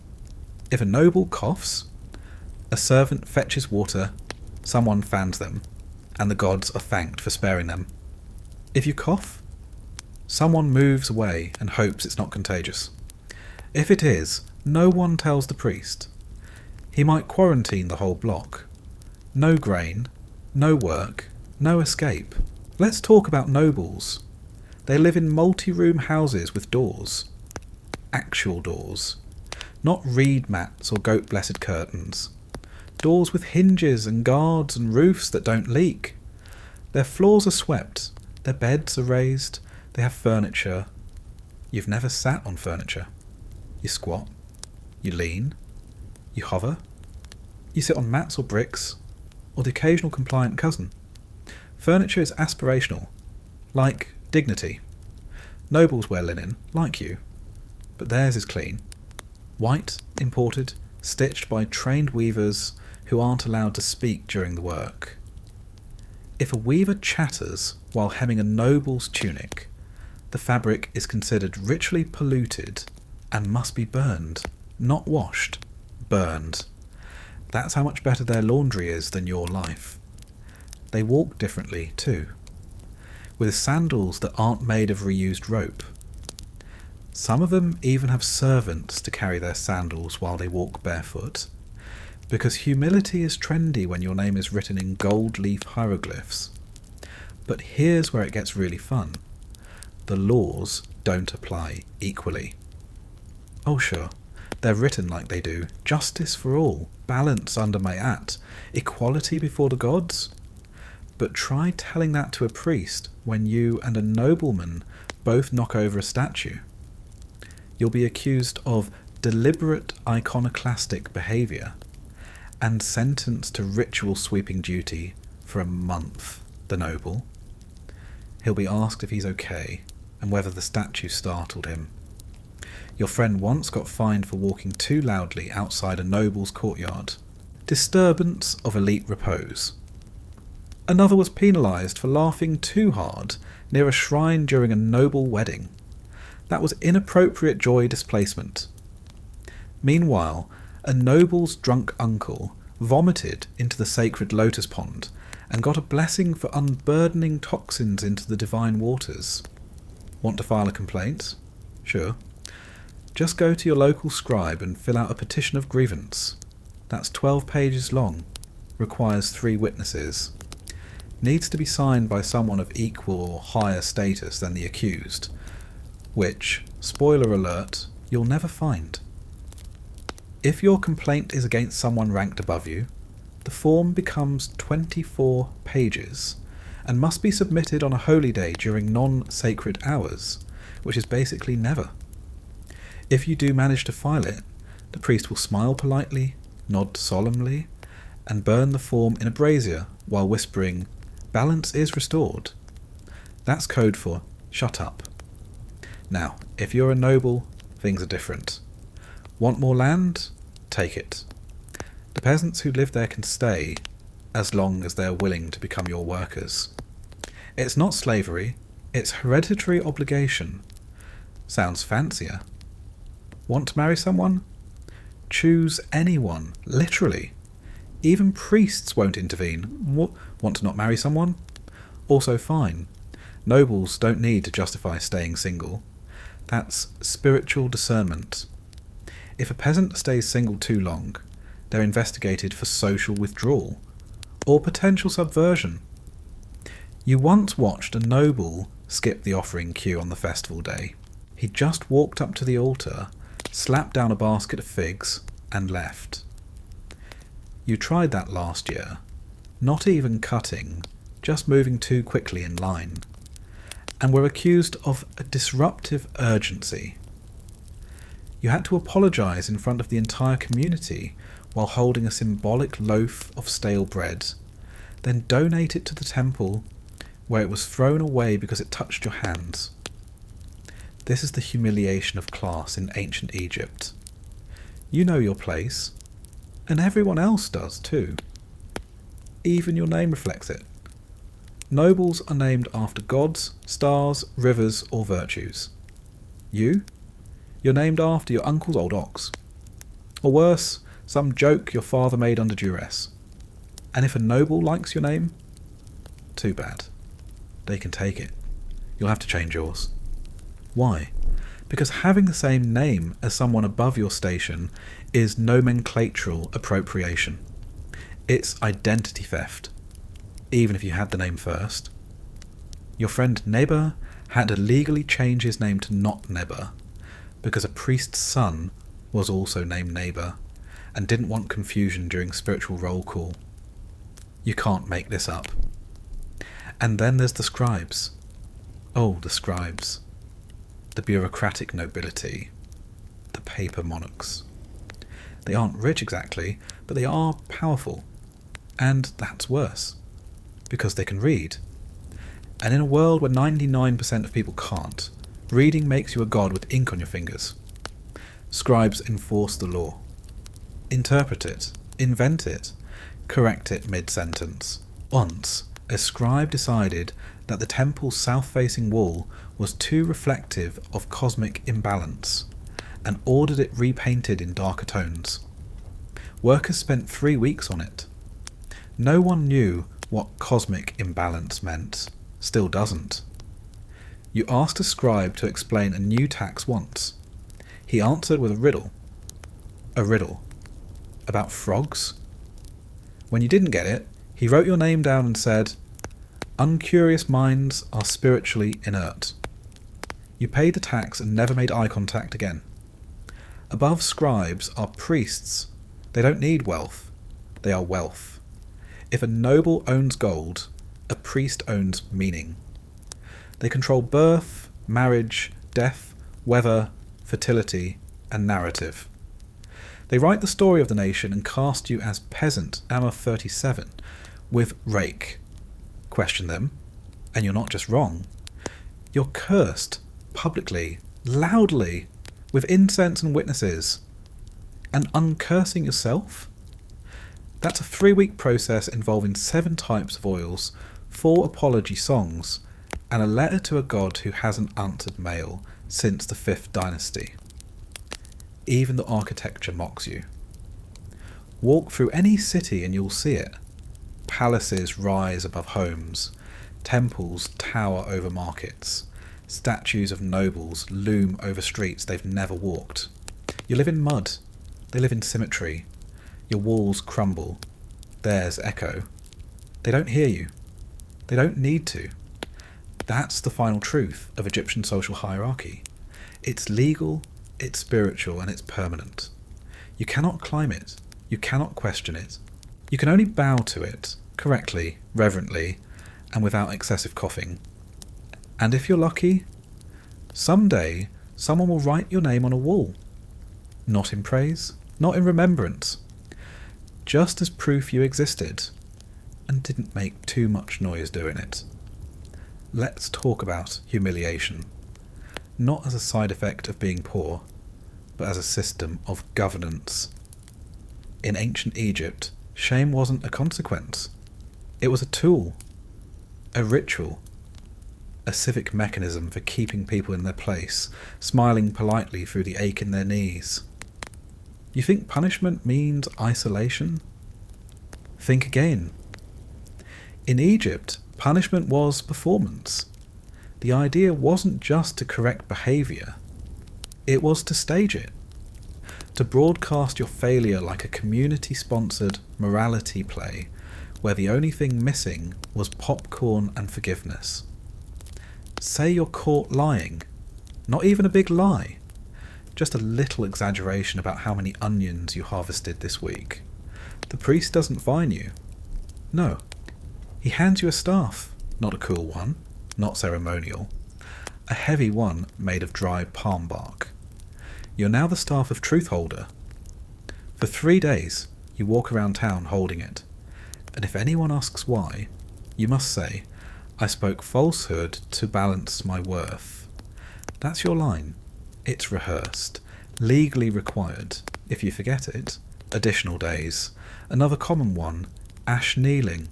That's for people who disrespected temple boundaries.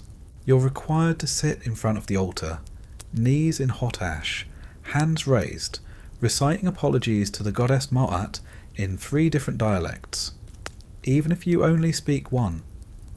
A boy once tripped into the sacred fish pond. Not on purpose, not a prank, just clumsy. He was made to wear a wooden fish mask for a week with a scroll tied to his belt reading, "I swim where I should not." His siblings weren't allowed to speak to him during this time, because that would be associating with spiritual disturbance. This was normal, this was encouraged. Public shame was seen as restorative spectacle. The logic? If everyone sees what imbalance looks like, they'll behave. If they don't, they're next. The punishments had categories. For misbehaviour in sacred space, you were often assigned symbolic inversion. That meant doing your daily tasks wrong on purpose. Backward walking, left-handed sweeping, facing east when everyone else faced west. Your neighbour once insulted a merchant during a holy fast. The priest sentenced him to a full day of reversed eating. Every time he ate, he had to face away from his bowl and bring the food to his mouth over his shoulder. It was messy, inefficient, and spiritually cleansing. Once a woman accidentally wore a scribe's colour, deep blue, during the wrong lunar phase. That was considered station mimicry. She was required to wear an empty scroll on her chest for a week with the words, "I represent nothing." Every morning she had to unroll it in public and say, "See, no wisdom here." People clapped. She cried. Children weren't spared either. If a child skipped prayer or was caught throwing pebbles near the temple wall, and they always were, they'd be made to wear the mask of echoes. A thin reed mask, shaped like a mouth, tied with string behind the ears, symbolising that what they say echoes across the realm. Any child wearing one had to repeat the phrase, "My voice belongs to truth," every time someone looked at them. Try being 5 years old with that kind of pressure. Some infractions earned vocal humiliation. If you gossiped too much, you had to chant praises of silence during market hour. If you made noise during prayer, you were made to perform a solo shushing ceremony, walking in circles, finger to lips, while others recited your offence. There were even festivals of humility. Entire days where lower classes were required to bow more frequently, speak less often, and offer gifts to their social superiors. Not out of obligation, but to realign personal gratitude. A kind way of saying, remind yourself you're small. And if someone dared speak up, really challenge the system, say a sentence like, "Why should priests eat meat when we eat pottage?" Or, "Why does the scribe's son get a better burial plot than my grandfather?" That person was sentenced to metaphorical burial. Here's how it worked. They'd dig a shallow pit, not enough to fall into, just enough to stand in. You'd stand in it, waist deep, for one full day, holding a stone. The stone represented the weight of imbalance. People walked by. No one was allowed to speak to you, not even to offer water. You weren't physically harmed, just buried enough to feel forgotten. That was the point. Even in death, hierarchy ruled. If you were poor, your body might be wrapped in old linen scraps and buried outside the walls. No tomb, no marker.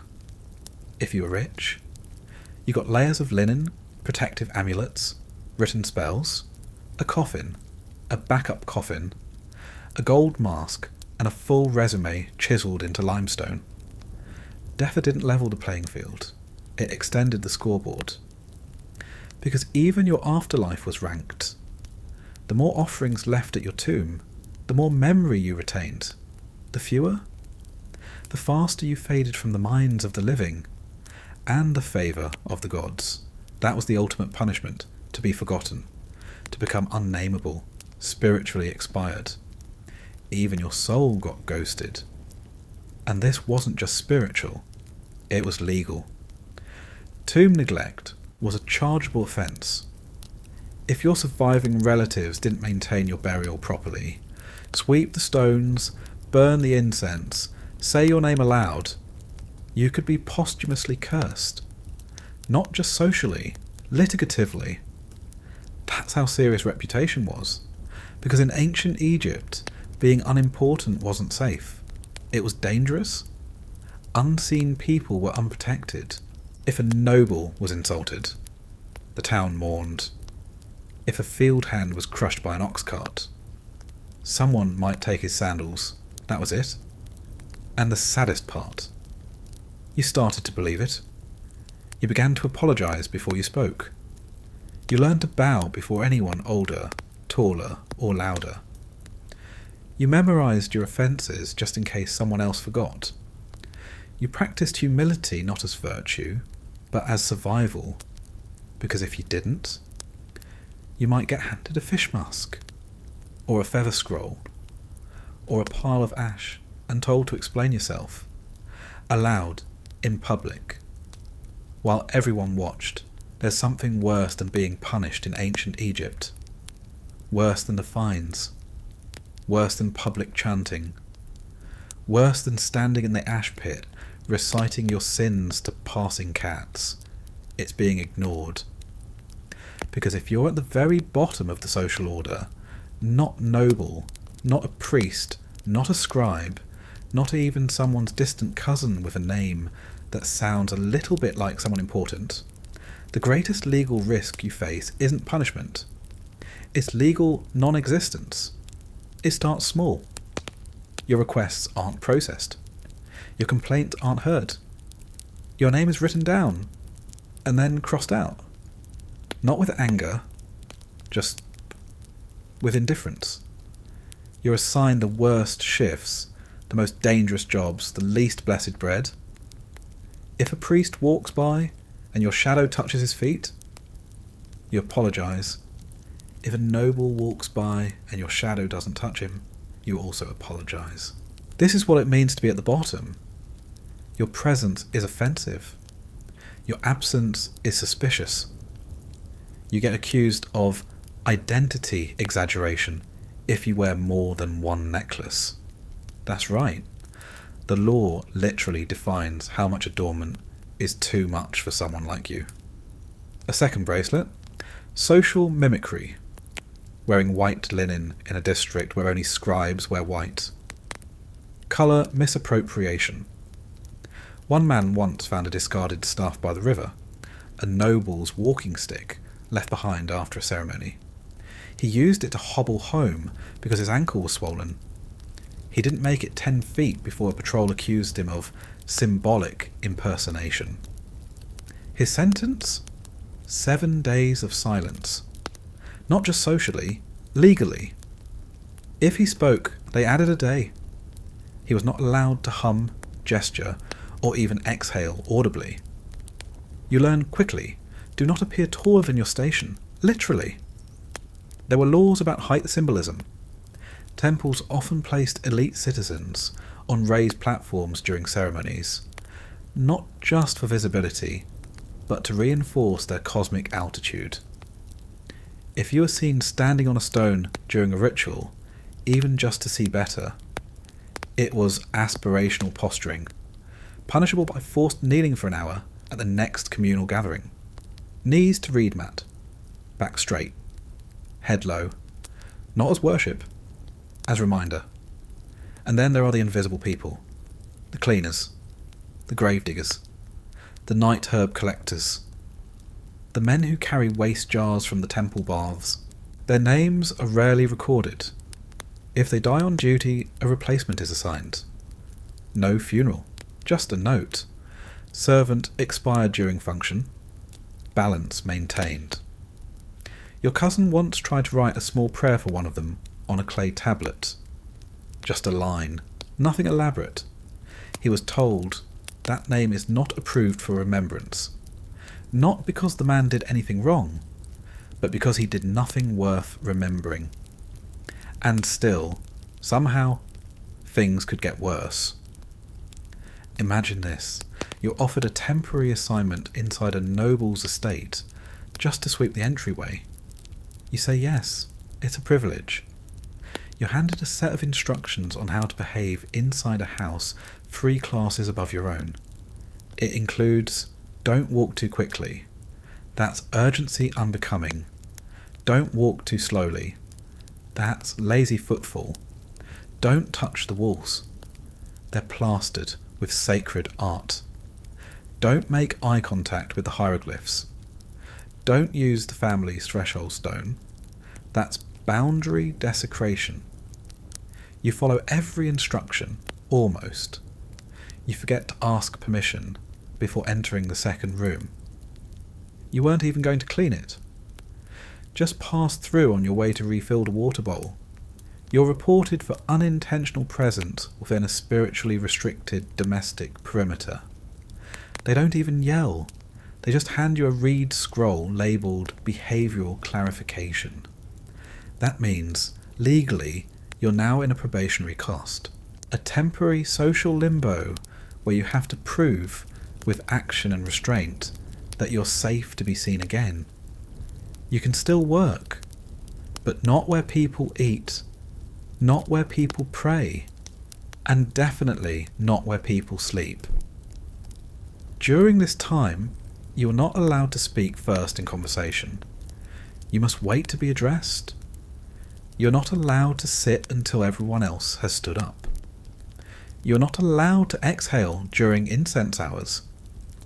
No one explains when the probation ends. You just wait, and shrink, and disappear. Because at the base of this giant crumbling pyramid of status and law, the greatest shame isn't being punished. It's realizing that your suffering is not unique, that your humiliation has already been measured, categorized, and priced, that there is a name for the way you bend your spine, that there is a law for the direction your eyes wander, that there is an entire scroll describing how you should behave while being ignored.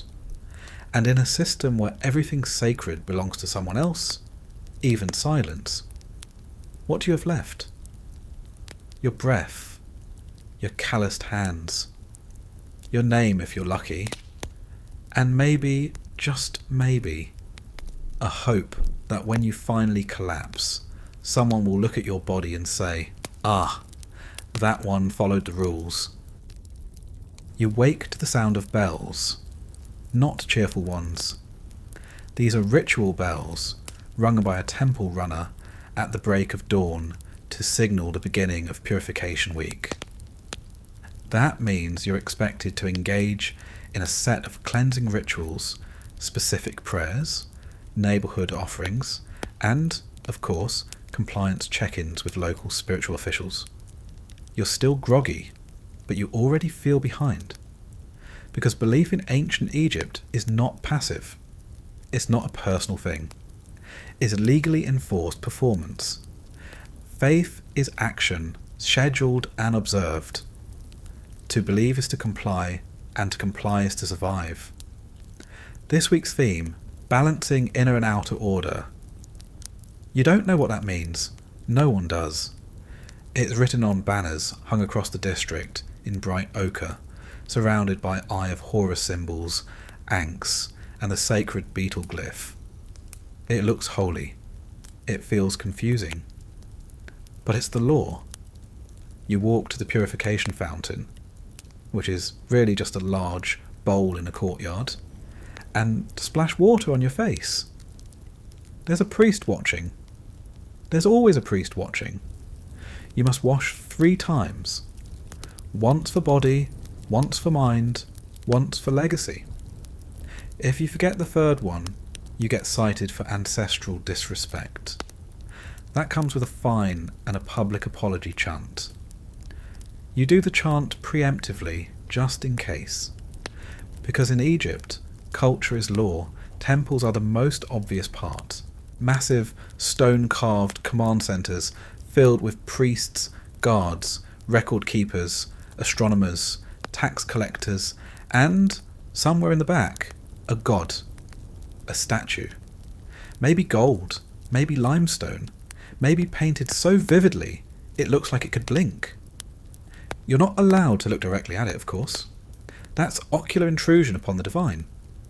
If the god statue is being transported, you bow. Immediately. No hesitation. Even if you're carrying something, drop it, bow. Even if it's fragile, even if it breaks, you must acknowledge presence. One time, a farmer tripped while bowing too quickly and fell onto a priest. He was made to kneel in front of the temple gate for a full day, holding the broken jar, and repeating, "My hands forgot balance, but my heart remembers." You try not to forget. Temples also manage sound law. That's right, sounds. Certain chants, notes and tones are classified as blessed frequencies. Only priests or certified singers may use them. There's even a registry of illegal melodies. If you hum a tune that accidentally mimics the Sunset Hymn of Ra without a license, you could be fined or re-educated. Yes, re-educated. That involves sitting in a small room for 2 hours while a cantor explains why your tone disrupted celestial harmony. He'll do it slowly. He'll be disappointed. He'll have a scroll. And what about art? Art is everywhere in Egypt. On walls, on tombs, on tools, even on bread moulds. But not just any art. Art is sacred narrative. If your wall painting is sloppy, you've committed story distortion. If your design resembles a deity but wasn't meant to, unauthorized replication of divine form. That comes with a week of erasure duty, scraping old symbols off worn bricks under the burning sun. One woman in your neighbourhood drew a bird, just a bird, with wings outstretched. It was beautiful, but it looked too much like Ba, the soul symbol.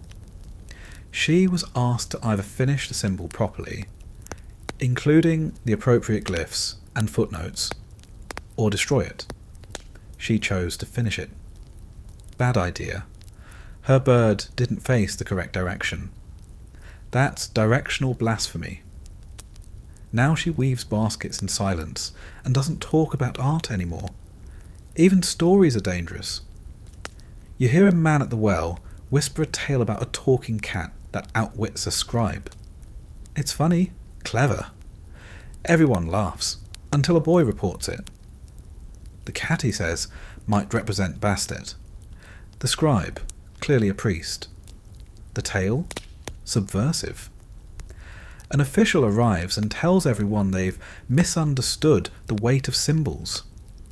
The man who told the story is assigned scroll reflection duty for 5 days, meaning he must read official myths and write essays on why cats must never outwit priests. Even language has limits. The word Ra must not be spoken with a raised voice. Doing so implies you think you're on equal footing. You're not. If you must refer to the sun god directly, it's safer to whisper. Loud utterances risk ego projection. That's a spiritual misdemeanor. Your cousin once tried to name his son something modern and fun. Tahi. Short. Cute. The scribe rejected it. Why? Because it could be misread as Tahi, which loosely translates to Land of Laughter, which was an old enemy province. Instead, he was given a list of approved ancestral names. He picked the one that looked easiest to spell. Even colours carry laws. Red is powerful. Use it sparingly. Blue is royal. You can wear it if you're making offerings, but not on days ending in 5. Yellow is sacred during harvest season. Green can only be painted on doors if you've completed a purity rite within the last lunar cycle. One time, a boy painted a green line across a wall. No reason, just a line. He had to repaint the entire building in plain brown, then recite a poem called The Silence of Colour. The calendar is also law. Not in the usual time passes way. No, each day is themed. Each week has a tone. Each month brings its own required behaviour. There are days for speaking less, days for speaking more, days for walking clockwise, and entire weeks of symbolic abstinence. Not from food, from noise, from light, from pointing. Yes, there is a law against pointing at stars during specific festivals. Violating that? Heavenly lineage misinterpretation. Go ahead. Explain that to the priest without stuttering. Festivals are the worst, because while festivals sound fun, food, parades, music, they're actually legal performance tests. Did you bring the right offering? Did you wear the correct amulet? Did you bow 3 times or 4? Did you recite the chant loud enough? Did you pause at the comma in the sacred hymn? One year during the festival of Bastet, you forgot to leave milk outside your door. You were visited at dawn by a cat harmony enforcer, a boy with a scroll and a bell who made you sweep the temple stairs while chanting, "I neglected the feline path." You've never missed milk days since. Even dreams are under control. You dream of a flood. Nothing unusual, The Nile floods all the time. You mention it to a neighbour. He gasps. Flood dreams during the month of growth are considered omens of warning. He reports it. A priest visits. You're instructed to sleep with a stone under your pillow to absorb the turbulent visions. It hurts your neck. You don't dream again. You're not sure if that's good or bad. You've barely survived the first rites of Purification Week. You're raw from incense burns, dizzy from hunger, and you haven't exhaled with confidence in 3 days. Now it's time for the obedience ceremony. It's held in the town centre, under the all-seeing eye of Ra, or more accurately, under the heavily blinking watch of 5 junior priests with scrolls longer than your home is wide. This ceremony is not optional. You line up with everyone else. Men, women, children, confused goats. Each person is required to recite the Oath of Balance. It's 8 stanzas long, features 4 metaphors, and must be delivered without error, emotion, or unexpected modulation. The rules are printed on papyrus banners that hang above the plaza like legal laundry. You try to focus. The man in front of you forgets stanza 6. He says the feather drifts with harmony instead of the feather drifts in harmony. A priest taps his shoulder. That's all. A single, small tap. He won't be seen again until next week. You don't ask where he went. You don't even wonder. Because in Egypt, belief isn't a matter of the heart. It is a full-body contract. Spoken wrong? You've desecrated sound. Gestured wrong? You've offended cosmic rhythm. Thought wrong? Well, you'd better hope no one's trained in thoughtcraft. Yes, thoughtcraft. Certain priests are licensed interpreters of spiritual imbalance. If you fidget too much, blink strangely, hesitate before kneeling, or, heaven forbid, pause before saying a god's name, they may decide your thoughts are in rebellion. And rebellious thoughts must be corrected. There's a school for that. It's not a building. It's a seated corner of the temple courtyard where you're forced to copy affirmations about the unity of creation for hours, under the supervision of a priest who never breaks eye contact. It's called stillness therapy. Your cousin did a week of it. He came back speaking only in proverbs. Now let's talk dreams. Dreams in ancient Egypt aren't private. They're public property. And if you mention one, you'd better be ready to explain it. There are dream interpreters, licensed, hierarchical, highly feared. If you dream of snakes, they might say you've violated a covenant. If you dream of flying, that could be ambition. An ambition that exceeds your class is illegal. If you dream of speaking to a god without an intermediary, that's spiritual arrogance. A woman once dreamt she saw a tree growing from her mouth. Poetic, right? Symbolic? Maybe even hopeful. The temple said it was a metaphor for unsanctioned knowledge. She was required to fast for 5 days and repeat the phrase, "The root of truth is not mine to plant," until she lost her voice. You don't tell anyone your dreams now, not even the good ones. But what about metaphors? Oh, metaphors are dangerous. Every symbol means something. Every word might be something else. And if you misuse a metaphor, or worse, invent one, you're skating on the edge of unlicensed narration. You once tried to describe the Nile during flood season to a child. You said, "It moves like a sleeping god, waking up." The scribe nearby raised an eyebrow. "Are you suggesting the Nile is not already awake?" You froze. "No," you whispered. "Of course not. It's always awake. It's always alert." He nodded.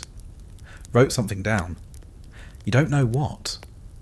But your ration bag was mysteriously light for a few days after that. Symbolic language is the domain of priests and poets, and all official poets are priests.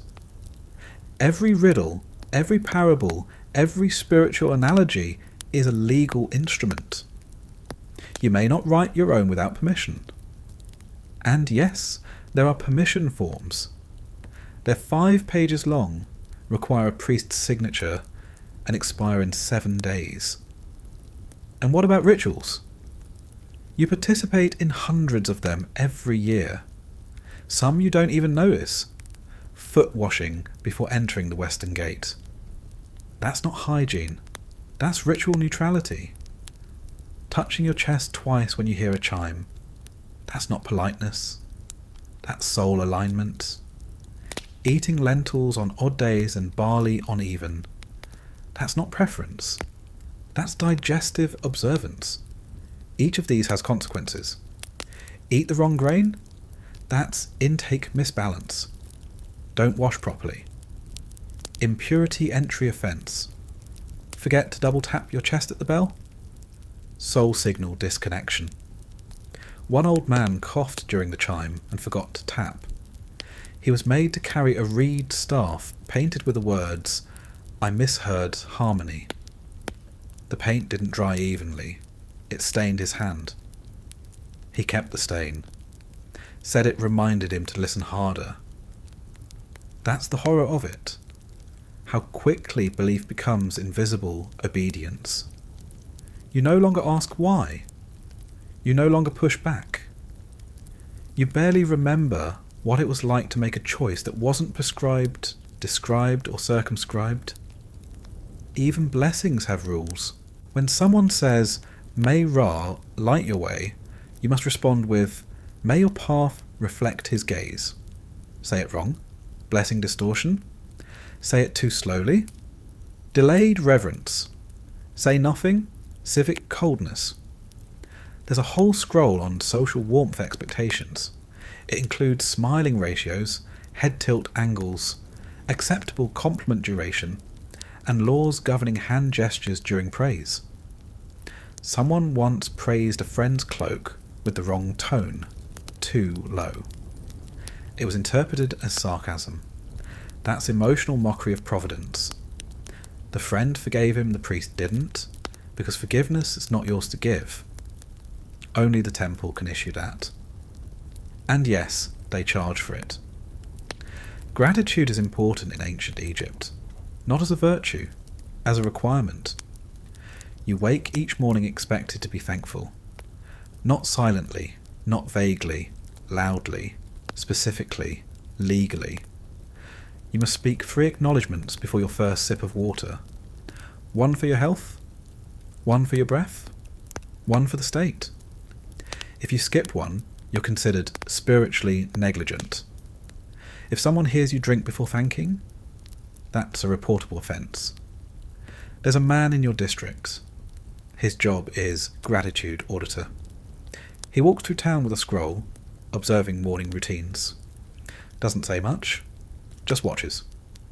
One day he nods at you. You don't know why. You don't ask. You just bow, mutter a blessing to the state, and avoid eye contact. That's normal. And he's not alone. All across Egypt, the temples employ a subtle force. Devotional monitors. Their role: observe, record, report. They don't wear uniforms. They wear expectation. And they are everywhere.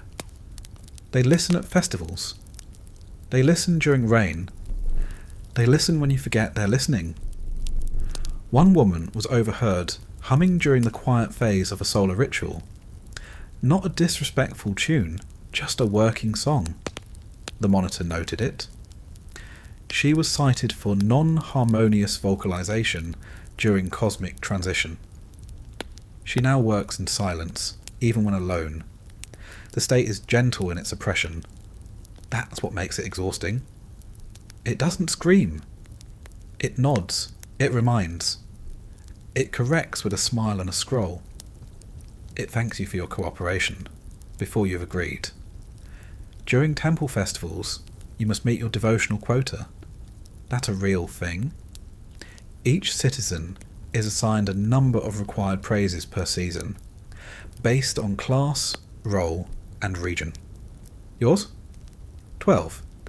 12 praises to the gods, spoken aloud within designated moment over a 10-day festival period. They track this.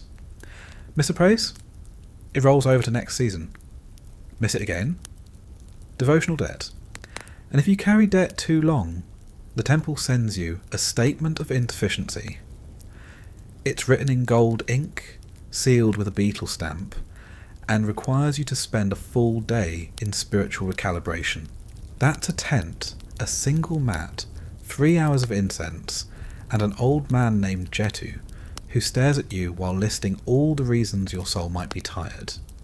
And he's not wrong, because at some point you realise you've been worshipping for so long, you forgot what silence feels like. Your entire life is a chant. You praise the rising sun, the falling sun, the crops, the insects, the priest's sandals. You thank Ra for warmth, even when the sun burns your skin raw. You thank Osiris for harvest, even when your belly hasn't felt full in 2 seasons. And you never ask why, because why is dangerous. Asking why the god requires this much praise, that's theological presumption. Dangerous. Asking why you must kneel facing east instead of west, that's spatial defiance. Dangerous.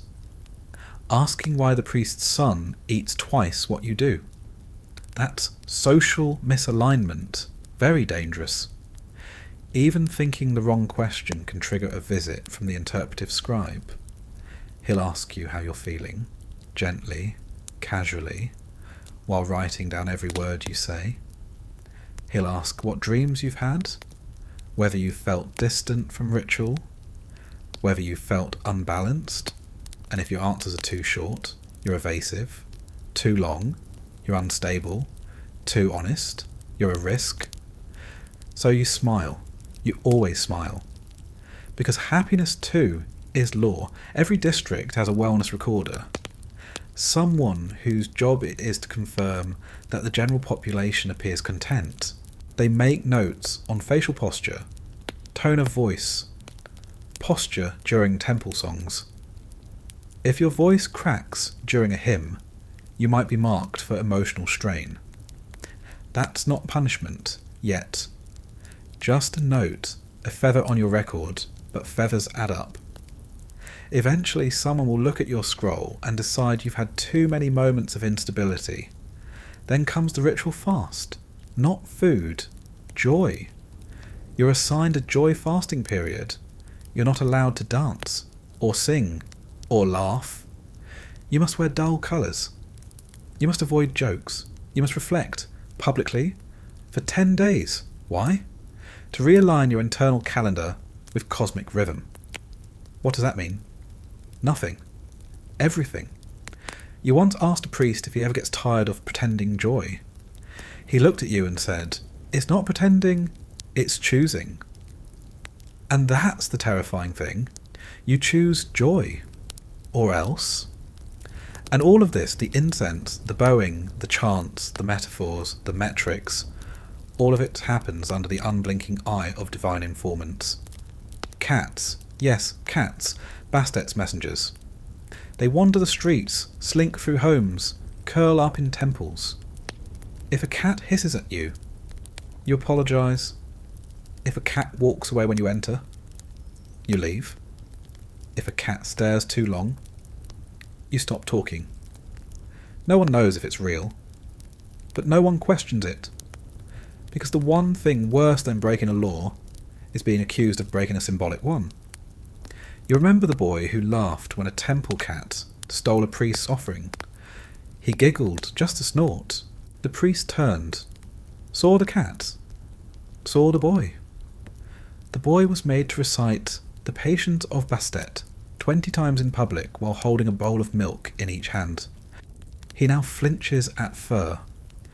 You see the fatigue everywhere, in the way people murmur instead of speak, in the way smiles last just long enough to seem real, in the way you stop asking what anything means, because everything means something, and meaning is exhausting, so you breathe softly. You thank the gods for your breath. You thank them for your ability to thank them. And then you sleep. Not because you're done for the day, but because your belief has collapsed into the only sacred silence left, unconsciousness. It starts with a whisper, a rumour, a dry gust of paranoia on the edge of town. Someone broke a law. Not real law. Not a scroll-backed, priest-stamped, tax-levied law. A sacred one. One of the old laws. The cosmic rules that exist in the gaps between words. The laws no one teaches you, because you're just supposed to know. A man passed a sacred tree without bowing. And now he's sick. Not visibly, not immediately, but people say his eyes are different, that his feet don't touch the ground properly, that his shadow is misaligned at dawn. There's no trial, there's no sentence, but everyone understands he's been cosmically tagged. He must make it right. So he builds a tiny altar, buys incense from the market, the good kind, the expensive kind, ground under moonlight. He places a chicken feather beside a rock shaped vaguely like a tooth. He chants a restoration verse he overheard once at a funeral. He offers it up, too late. 3 days later, he's coughing up feathers. This is not medicine, this is Egyptian justice. Because when ancient Egypt says law, it doesn't mean rules, it means balance. Cosmic, sacred, metaphysical balance, Ma'at, the great alignment of everything that should be, must be, and always has been. Break that? There is no appeal, there is only correction. And correction in ancient Egypt is not always merciful. There are penalties you can't see, curses that are placed not with words but with arrangement, an upside down amulet, a line of salt spilled in a doorway, a bird turned the wrong way in a mural. The priest doesn't need to point, you'll feel it. Maybe you start hearing things. Maybe your dreams get loud. Maybe your bread never rises again. Maybe your sweat smells like clay. Maybe every time you look in a mirror, you see something behind you that's not there. There's no rule book for this. Just a series of official denials and very unofficial reactions. Your cousin once stepped on a broken Ushapti figure, one of the tiny funerary statues meant to serve in the afterlife. He thought nothing of it. By that evening, he couldn't bend his fingers. The priest said nothing, just handed him a scroll titled Symbological Consequences of Disrupted Service. Inside, instructions for building a shrine to his own guilt. He did it, with pebbles, feathers, and a small bowl of honey. His fingers healed. He never stepped on anything again. These aren't isolated incidents. These are everywhere. There are punishable mistakes so absurd they seem like jokes until you live them. Dropping a fish on the eastern bank of the Nile? Directional dietary insult. Sleeping under a painted image of a jackal? Symbolic over-familiarity with Anubis? Using a reed pen without an offering? Unauthorized glyph invocation? Someone once sneezed during a funeral, loudly. The priest stopped mid-chant, walked over and placed a beetle on his shoulder. That was it. No explanation. He wore the beetle all day. You don't know what it meant. You don't want to know. Even protection has a price. To avoid these things, the dreams, the fevers, the spiritual bureaucracies, you wear amulets. They're everywhere. Around your neck. Sewn into clothes, buried under homes, baked into bread. Yes, edible amulets. You're required to consume them during certain holidays. They're shaped like gods, spells, birds, teeth. Always symbolic, never tasty. If you chew them, disrespect. to divine form. If you swallow whole, over-eager ingestion of sacred protection. You must let them dissolve, slowly, prayerfully, while reciting a verse. If you gag, that's on you. You once failed to finish your protection biscuit. Your mother cried, because half-digested protection is still legally binding. If you throw it away, you must bury it facing west and never speak of it again. Even prayers are dangerous if you say one backwards, by mistake, in exhaustion. That's reversal of sacred intent. You must undo it with a counter prayer. There's a list of them, printed in crimson ink on tightly rolled papyri. But only scribes know where the list is. And you're not a scribe, so you guess. You chant something vaguely similar in tone, voice quivering, heart stuttering. The wind changes direction. You stop chanting. That's probably good. You hope. Temples have emergency rituals. Small ones, never talked about. Hidden in drawers under statues. If a priest stumbles, or a sacred vessel cracks, they initiate rapid restorative sealing. It involves ash, honey, 2 stones, and an animal that hasn't been named. If it fails, the entire temple may shut down for a ritual audit. No prayers, no offerings, just silent priests pacing, examining wall glyphs for symmetry errors. Once, a bird flew through the sacred arch during one of these. No one spoke for 3 hours. The sun set, offering spoiled. Balance was never acknowledged as restored. It simply moved on. And let's not forget death. Death is law's final arena. If your burial rites are not performed exactly, and we mean exactly, your soul might be lost, misfiled, misjudged, or worst of all, misremembered. That's a fate worse than death. Because in ancient Egypt, memory is immortality.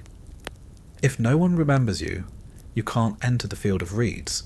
You just drift. Incomplete, unfinished, cosmically redundant. One man was buried with the wrong type of Ushabti servant. He was a potter. His family gave him scribe figures. When the priests found out, they reopened the tomb. Quietly, they replaced the figures. No one talked about it. But for weeks, his family received dreams filled with broken pots and weeping ink. Even the afterlife has paperwork. And even the gods have rules. There are things you're not allowed to say about the gods. Not because they're untrue, but because they're dangerously close to being true. Say that a god might be angry. That's emotional presumption. Say they might not exist. That's existential treason. Say they might change. That's divine volatility implication. Very serious. Requires at least 1 fasting day and a written apology scroll. Your friend did that once. The scroll had to be read aloud in 3 districts. He cried in all of them.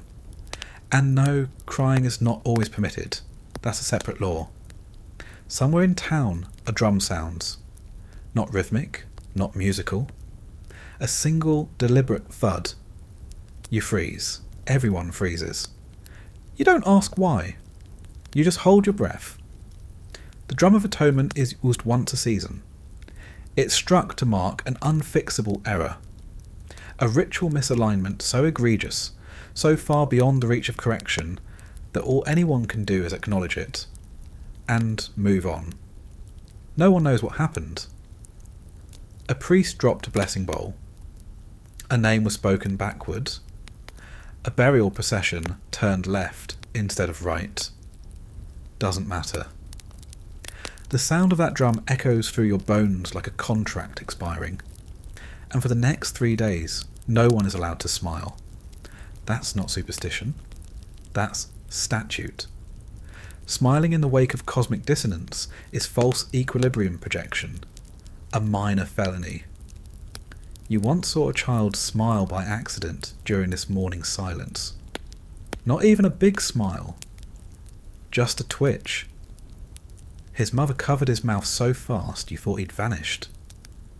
He didn't speak for a week, not because he was punished, because he was scared. Because that's the real horror of Egypt's sacred law. You never know when you're the problem. You might follow every rule, say every chant, bow at every breeze, but you step on a reed facing the wrong direction during a harvest ritual, and suddenly the crops don't grow, and it's your fault. They don't tell you that directly. They just start leaving baskets of ash near your door. Subtle, symbolic, legally ominous. There are entire scrolls of spiritual accidents. Singing too loud during a prayer, worship overtone breach, walking into a shadow cast by a statue before morning offerings, premature devotional eclipse, complimenting a flower that was placed near a tomb, grave adjacency flattery. And then there's the real danger, doing everything right at the wrong time. You bring bread to a temple. It's fresh, blessed, baked in the correct shape, round, soft, with a stamped symbol of contentment. But today is a fast day. A priest sees you, doesn't speak, just holds up 2 fingers, one for the bread, one for your soul. You must now perform the reverse offering. This involves burying the bread in unblessed soil, chanting its symbolic death, and promising never to bring joy to the temple uninvited again. And if you cry during this ritual, you must then perform the tear reconciliation. That means you walk to the river, collect your tears in a bowl, and pour them over reeds while chanting, "Emotion unmeasured is balance unkept." You're not allowed to explain why you cried. Explanation is defiance. Only silence restores order. And the river watches. Even ghosts have legal standing. You heard of a man once who failed to bury his aunt correctly. Not out of cruelty, he just forgot to place the ceremonial spoon in the grave. The spoon of memory. It's symbolic. You know that. Everyone knows that. Without it, the deceased can't stir the memories of the living. 2 weeks later, his dreams turned cold. Literally cold. He woke up with frost on his blanket in midsummer. The priests declared haunting by incomplete departure. He had to host a ceremony, a very awkward one. He sat at her tomb and read aloud everything he remembered about her, twice. Then he whispered an apology to the spoon. Then he buried a new spoon in silence. If anyone speaks during a replacement rite, the ritual resets. He had to do it again 2 days later because someone coughed near the grave. Some spirits don't haunt out of vengeance. They haunt out of administrative failure. Even the dead follow the law. Bad paperwork in life? You'll be delayed in death? There's a place. A ritual name only. The waiting corridor. It's not quite the afterlife. Not quite the world. Souls get stuck there. Not tortured, just bored, legally ambiguous, litigatively suspended. You don't want to end up there. That's why everyone obsesses over burial accuracy. Each amulet must be placed in sequence. Not just correct type, correct order. Scarab for protection. Feather for judgment. Eye for vision. Knot for the blood. Jed pillar for the spine. Place the knot before the scarab? You're suggesting the body has wisdom before stability. That's soul arrogance. Correctable only through post-burial inversion ceremony. Yes, you must flip the mummy. Very few priests are qualified. Very few agree to do it. It's considered spiritually risky. You don't flip a soul lightly. Even funerals have quotas. You must cry, but not too much. You must chant, but not show joy. You must carry the coffin, but not stumble. You must speak the name of the dead exactly 6 times. More than 6? Over recognition. It confuses the gods. Less than 6? Spiritual starvation. it leaves the soul hungry. Someone once said a name 7 times by mistake. The priest just stared at the ground and whispered, "Now he must forget one memory." They didn't explain which. And then there's divine retaliation. Not curses, not ghosts, not metaphor. Just the gods noticing you. That's the worst thing of all, because the gods are precise. They see everything. They know every law, every breath, every gesture. And if you offend them, not deliberately, just inconveniently, they might answer. With heat, with insects, with a moment of such pure embarrassment, you wish you could vanish into sand. One boy offered the wrong flower at the wrong altar. The sun didn't rise on time the next day. Coincidence? No one thought so. He's a priest now, by force. He lives in the temple, chants all day and eats only ritual pomegranate seeds. They say he never blinks. They say the gods won't let him. Because that's Egyptian justice. Balance at any cost. And the more absurd it seems, the more seriously it's enforced. You've made it this far. Somehow. You've bowed the right number of times. You've offered the correct herbs.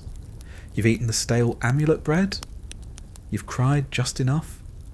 Smiled only on sanctioned days. And apologised for dreams you don't remember. And yet, you feel it. The growing weight of non-punishment. Because in ancient Egypt, there's a punishment worse than curses, fines or scoldings. It's being ignored by the divine ledger. It begins quietly. A mistake, real or imagined, that draws no response. You burn an offering out of sequence. You walk on temple grass before sunrise. You say a chant with a cracked voice. And nothing happens. No birds scatter. No priest scowls. No scroll arrives at your door with admonishment. And that's the problem. Because Egypt is a land of precision, of balance, of immediate spiritual bookkeeping. The gods are bureaucrats. Their priests are ledgers with sandals. Everything gets noticed. Everything gets tallied. But you didn't get noticed. Not even wrong. You try again. Not on purpose. But you notice now. You overpour the offering oil.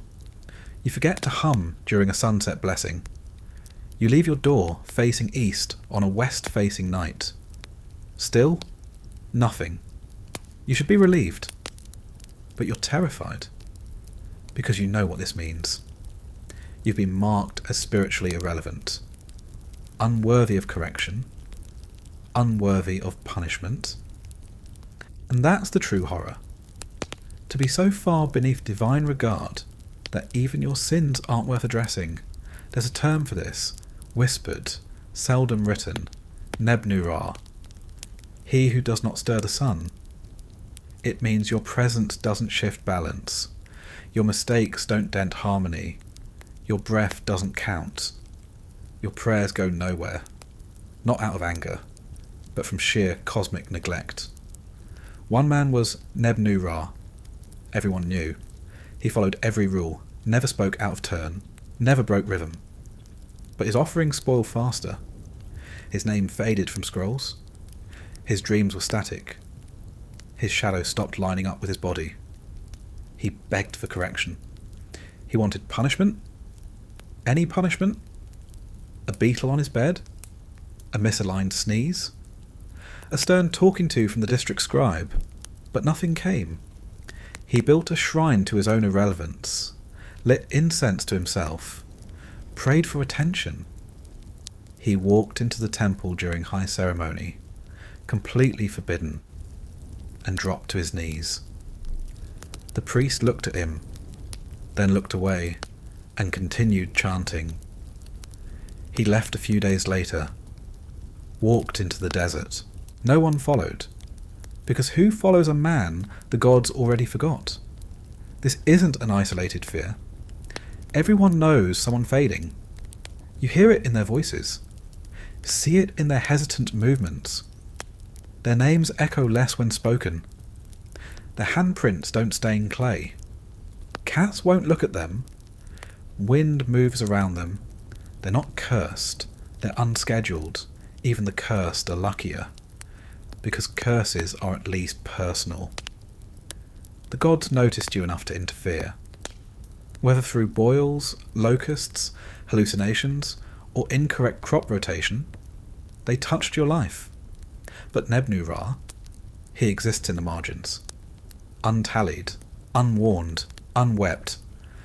And so to avoid that fate, you go out of your way to be noticed, subtly, legally.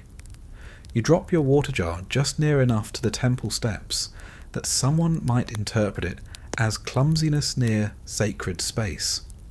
A fine, worthy offence, you hope. You even hum during the fall, in case the sound registers as ritualized misstep. Nothing. You carry bread with slightly imperfect edges. You sneeze before dusk. You walk counter to the approved market flow for a single step. Still nothing. So you take the last step, the terrifying one. You file a scroll of voluntary reckoning. It's allowed. Technically. It's a document that says, essentially, I am likely at fault for something. Please correct me. You write it. You bring it to the temple. You kneel as you hand it over. The priest reads it. He frowns. He hands it back. No need, he says, and walks away. That's when you know. You've been seen. And they've decided you don't matter. You carry the scroll home. You sleep with it beside your mat. You don't dream, because you're not in the dream register anymore. And that is Egypt's cruelest law, the one never carved in stone or painted on walls. The law that says only the balanced are corrected. And so, slowly, gently, you disappear, legally, spiritually, officially. There is no rebellion, not because you're not brave, but because rebellion isn't illegal in ancient Egypt. It's unimaginable. You don't question the rules, not because you agree with them. You don't even know what half of them are anymore, but because the idea of questioning has been hollowed out of you. Every law, every ritual, every scroll, every chant, every smile you fake in the presence of painted gods. It doesn't just command you, it shapes you. Like sandstone under wind, slowly carved into a shape you don't recognize, but everyone else nods at. They nod and say you're doing well. You're not. You wake up not remembering the last time you breathed without following it with a sacred phrase. Not because you believe it works, but because you don't remember what not doing it feels like. You bow so often, your spine moves before your brain does.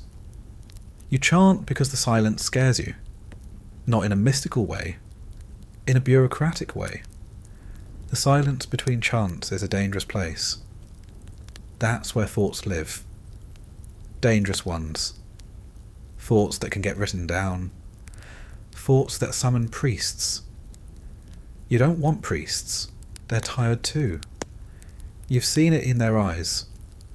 They shuffle scrolls like they weigh 100 pounds. They chant with the voice of someone who's forgotten why sound matters. Even the gods seem quieter now. Or maybe you've stopped expecting them to respond. Because deep down, you know, none of this is for them. It's for you. Your obedience is the engine. Your fear is the fuel. Your exhaustion is the currency that keeps it moving. You see it everywhere. In the woman who lights incense, even when no one's watching, just in case there's a bird nearby. In the man who recites half a blessing to himself before speaking, even in his own home. In the child who mouths prayers he hasn't been taught, like instinct, like inherited code. You start to forget your own name, not literally, but spiritually. You remember your name in the census, in the grain records, in the temple registry.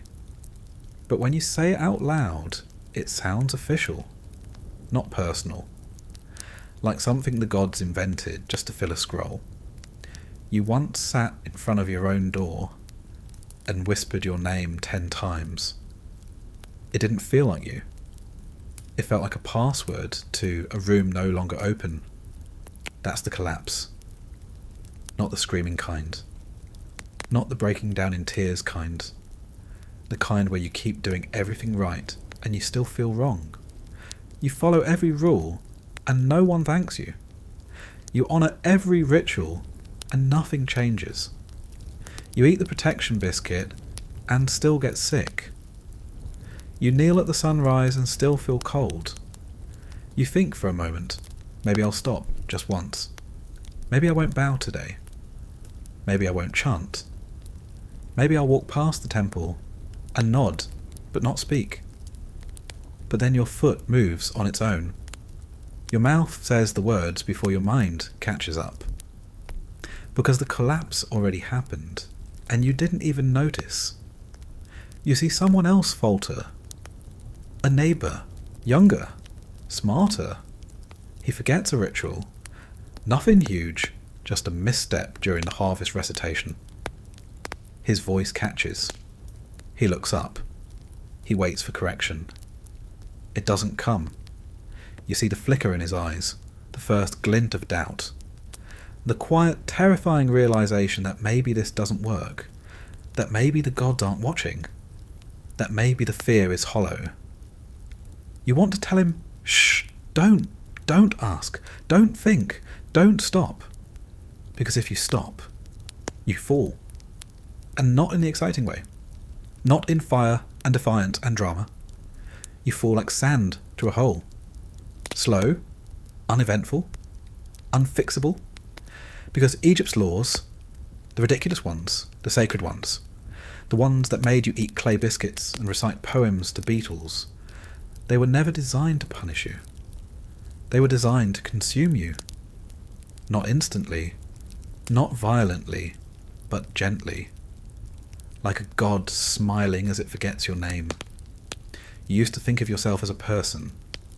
Now you're more like a tool. Not even a sharp one. Not one with a specific use. Just a worn object in the toolkit of society, kept around out of habit, handled only when needed, never sharpened, never praised. You don't have beliefs anymore. You have instructions. Wake at dawn. Face east. Offer breath. Recite greeting. Dress in linen. Avoid the red sash. Speak to no one until incense. It goes on. Day after day, week after week, life after life. Even your thoughts, once chaotic, private, yours, have become muted echoes of what the law would approve. You think in hymns now. You dream in approved metaphors. You've stopped finishing your own sentences inside your head because what would be the point? The gods already know. And the ones who serve them? They've probably already written your thoughts down anyway. That's not paranoia. That's design. Egypt doesn't control you through violence. Not directly. It controls you through certainty. Every gesture you make is correct. Every breath accounted for. Every step aligned. And in that perfection, you find nothing but silence. Because what is left of a human being when all the choices are mulled before the day begins? Even grief is prescribed. You lost a friend last month. A real one. The kind of friend who whispered too much, laughed during blessings, rolled his eyes behind priests' backs. You liked him because he remembered he was human. He got sick. Not a curse, not a punishment, just sick. He didn't fight it. When he died, the mourners wore the wrong colour. Not on purpose. They were given outdated instructions. The festival calendar had changed. It wasn't Black Week anymore. It was blue. They were fined. His name was chanted once too few. Not from negligence, from confusion. The priest misspoke. No one corrected him. They were scared. Now your friend's soul might be hungry, might be lost, might be stuck in the waiting corridor. You'll never know. You thought about grieving him properly, loudly, publicly, refusing to recite, refusing to smile, but you didn't. You wept the legal amount, you performed the authorised ache, and then you walked home in blue linen like nothing inside you was breaking. Because even collapse is choreographed. There's a temple wall carving in your district. A perfect scene. Citizens kneeling, gods floating, priests pouring oil. Everyone in balance. Everyone in order. You pass it every day. And one morning you stop.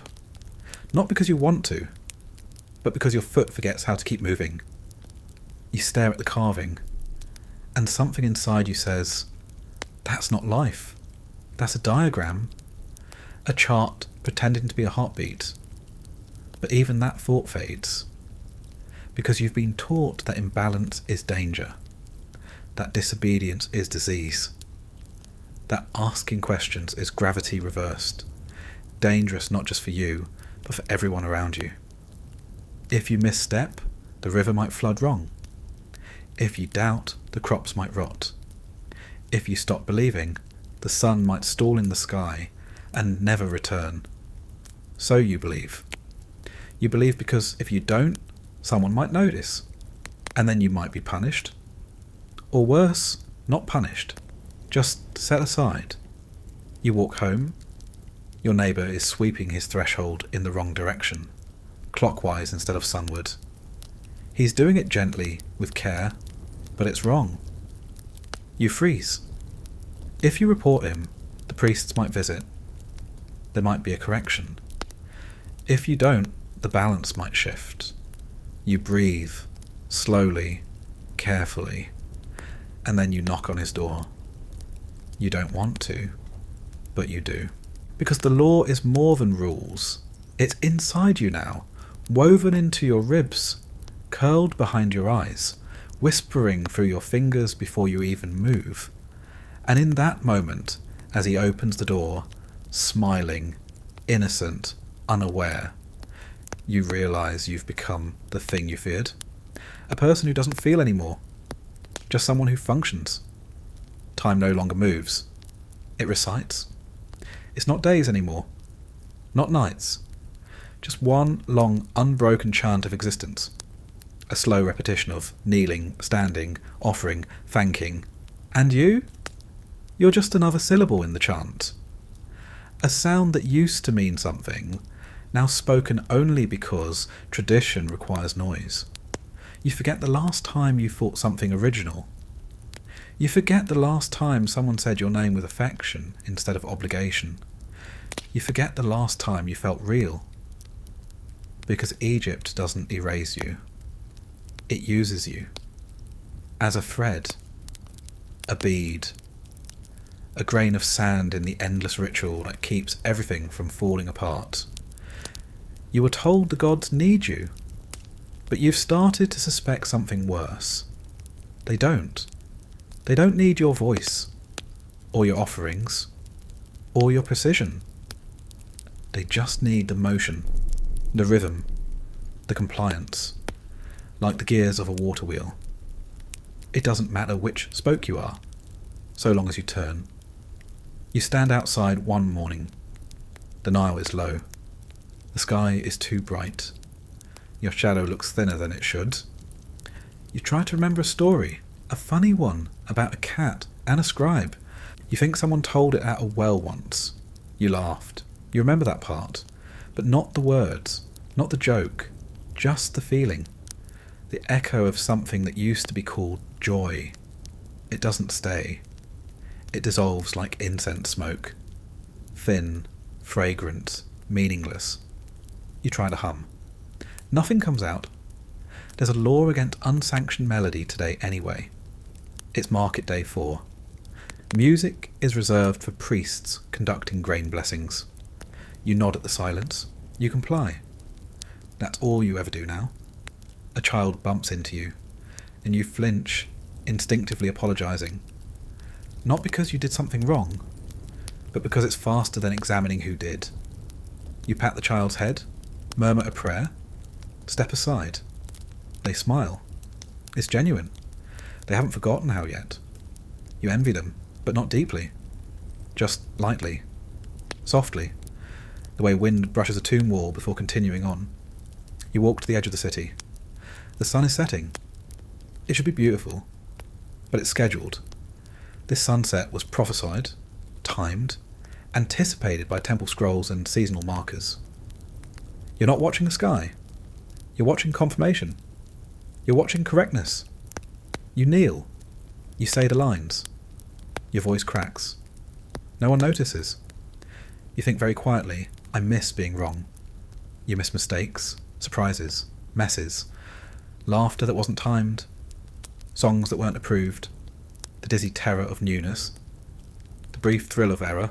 You miss life, but it's gone now, not stolen, not taken, just worn away, polished down by the friction of sacred correctness.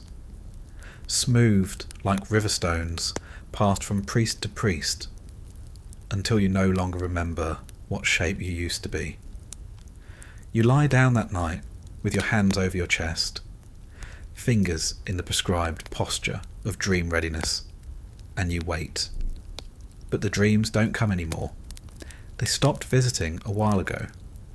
You think it's because you stopped offering anything they could feed on. No hopes, no fears, no longings, just compliance. You try to remember your own voice, how it used to sound when it wasn't echoing someone else's words. You can't. You whisper one last phrase, not a prayer, not a blessing, not even a thought, just a sound, soft, uneven, imperfect, and for a moment it feels alive. But then you remember the rule about speaking without cause after dark. So you apologize and sleep. The stars turn above you, in perfect celestial order. And somewhere far away, a scroll is being written. Your name will appear on it, misspelled. No one will correct it, because the gods are not cruel. They're just busy. And you? You're quiet now. Finally. Perfectly. Quiet. The incense is gone. The chanting has stopped. The gods have turned away, not in anger, but in absence. And you? You're still here, lying in the soft dust of obedience, not cold, not warm, just still. The temple doors are shut. The scrolls are sealed. No one's watching now. You can stop performing. Just for a moment. There's no more law to follow, no name to answer to, no breath to shape into reverence. Just the silence between one ritual and the next. The space where you almost remember who you were before the rules. Almost. And then, not at all. Good night.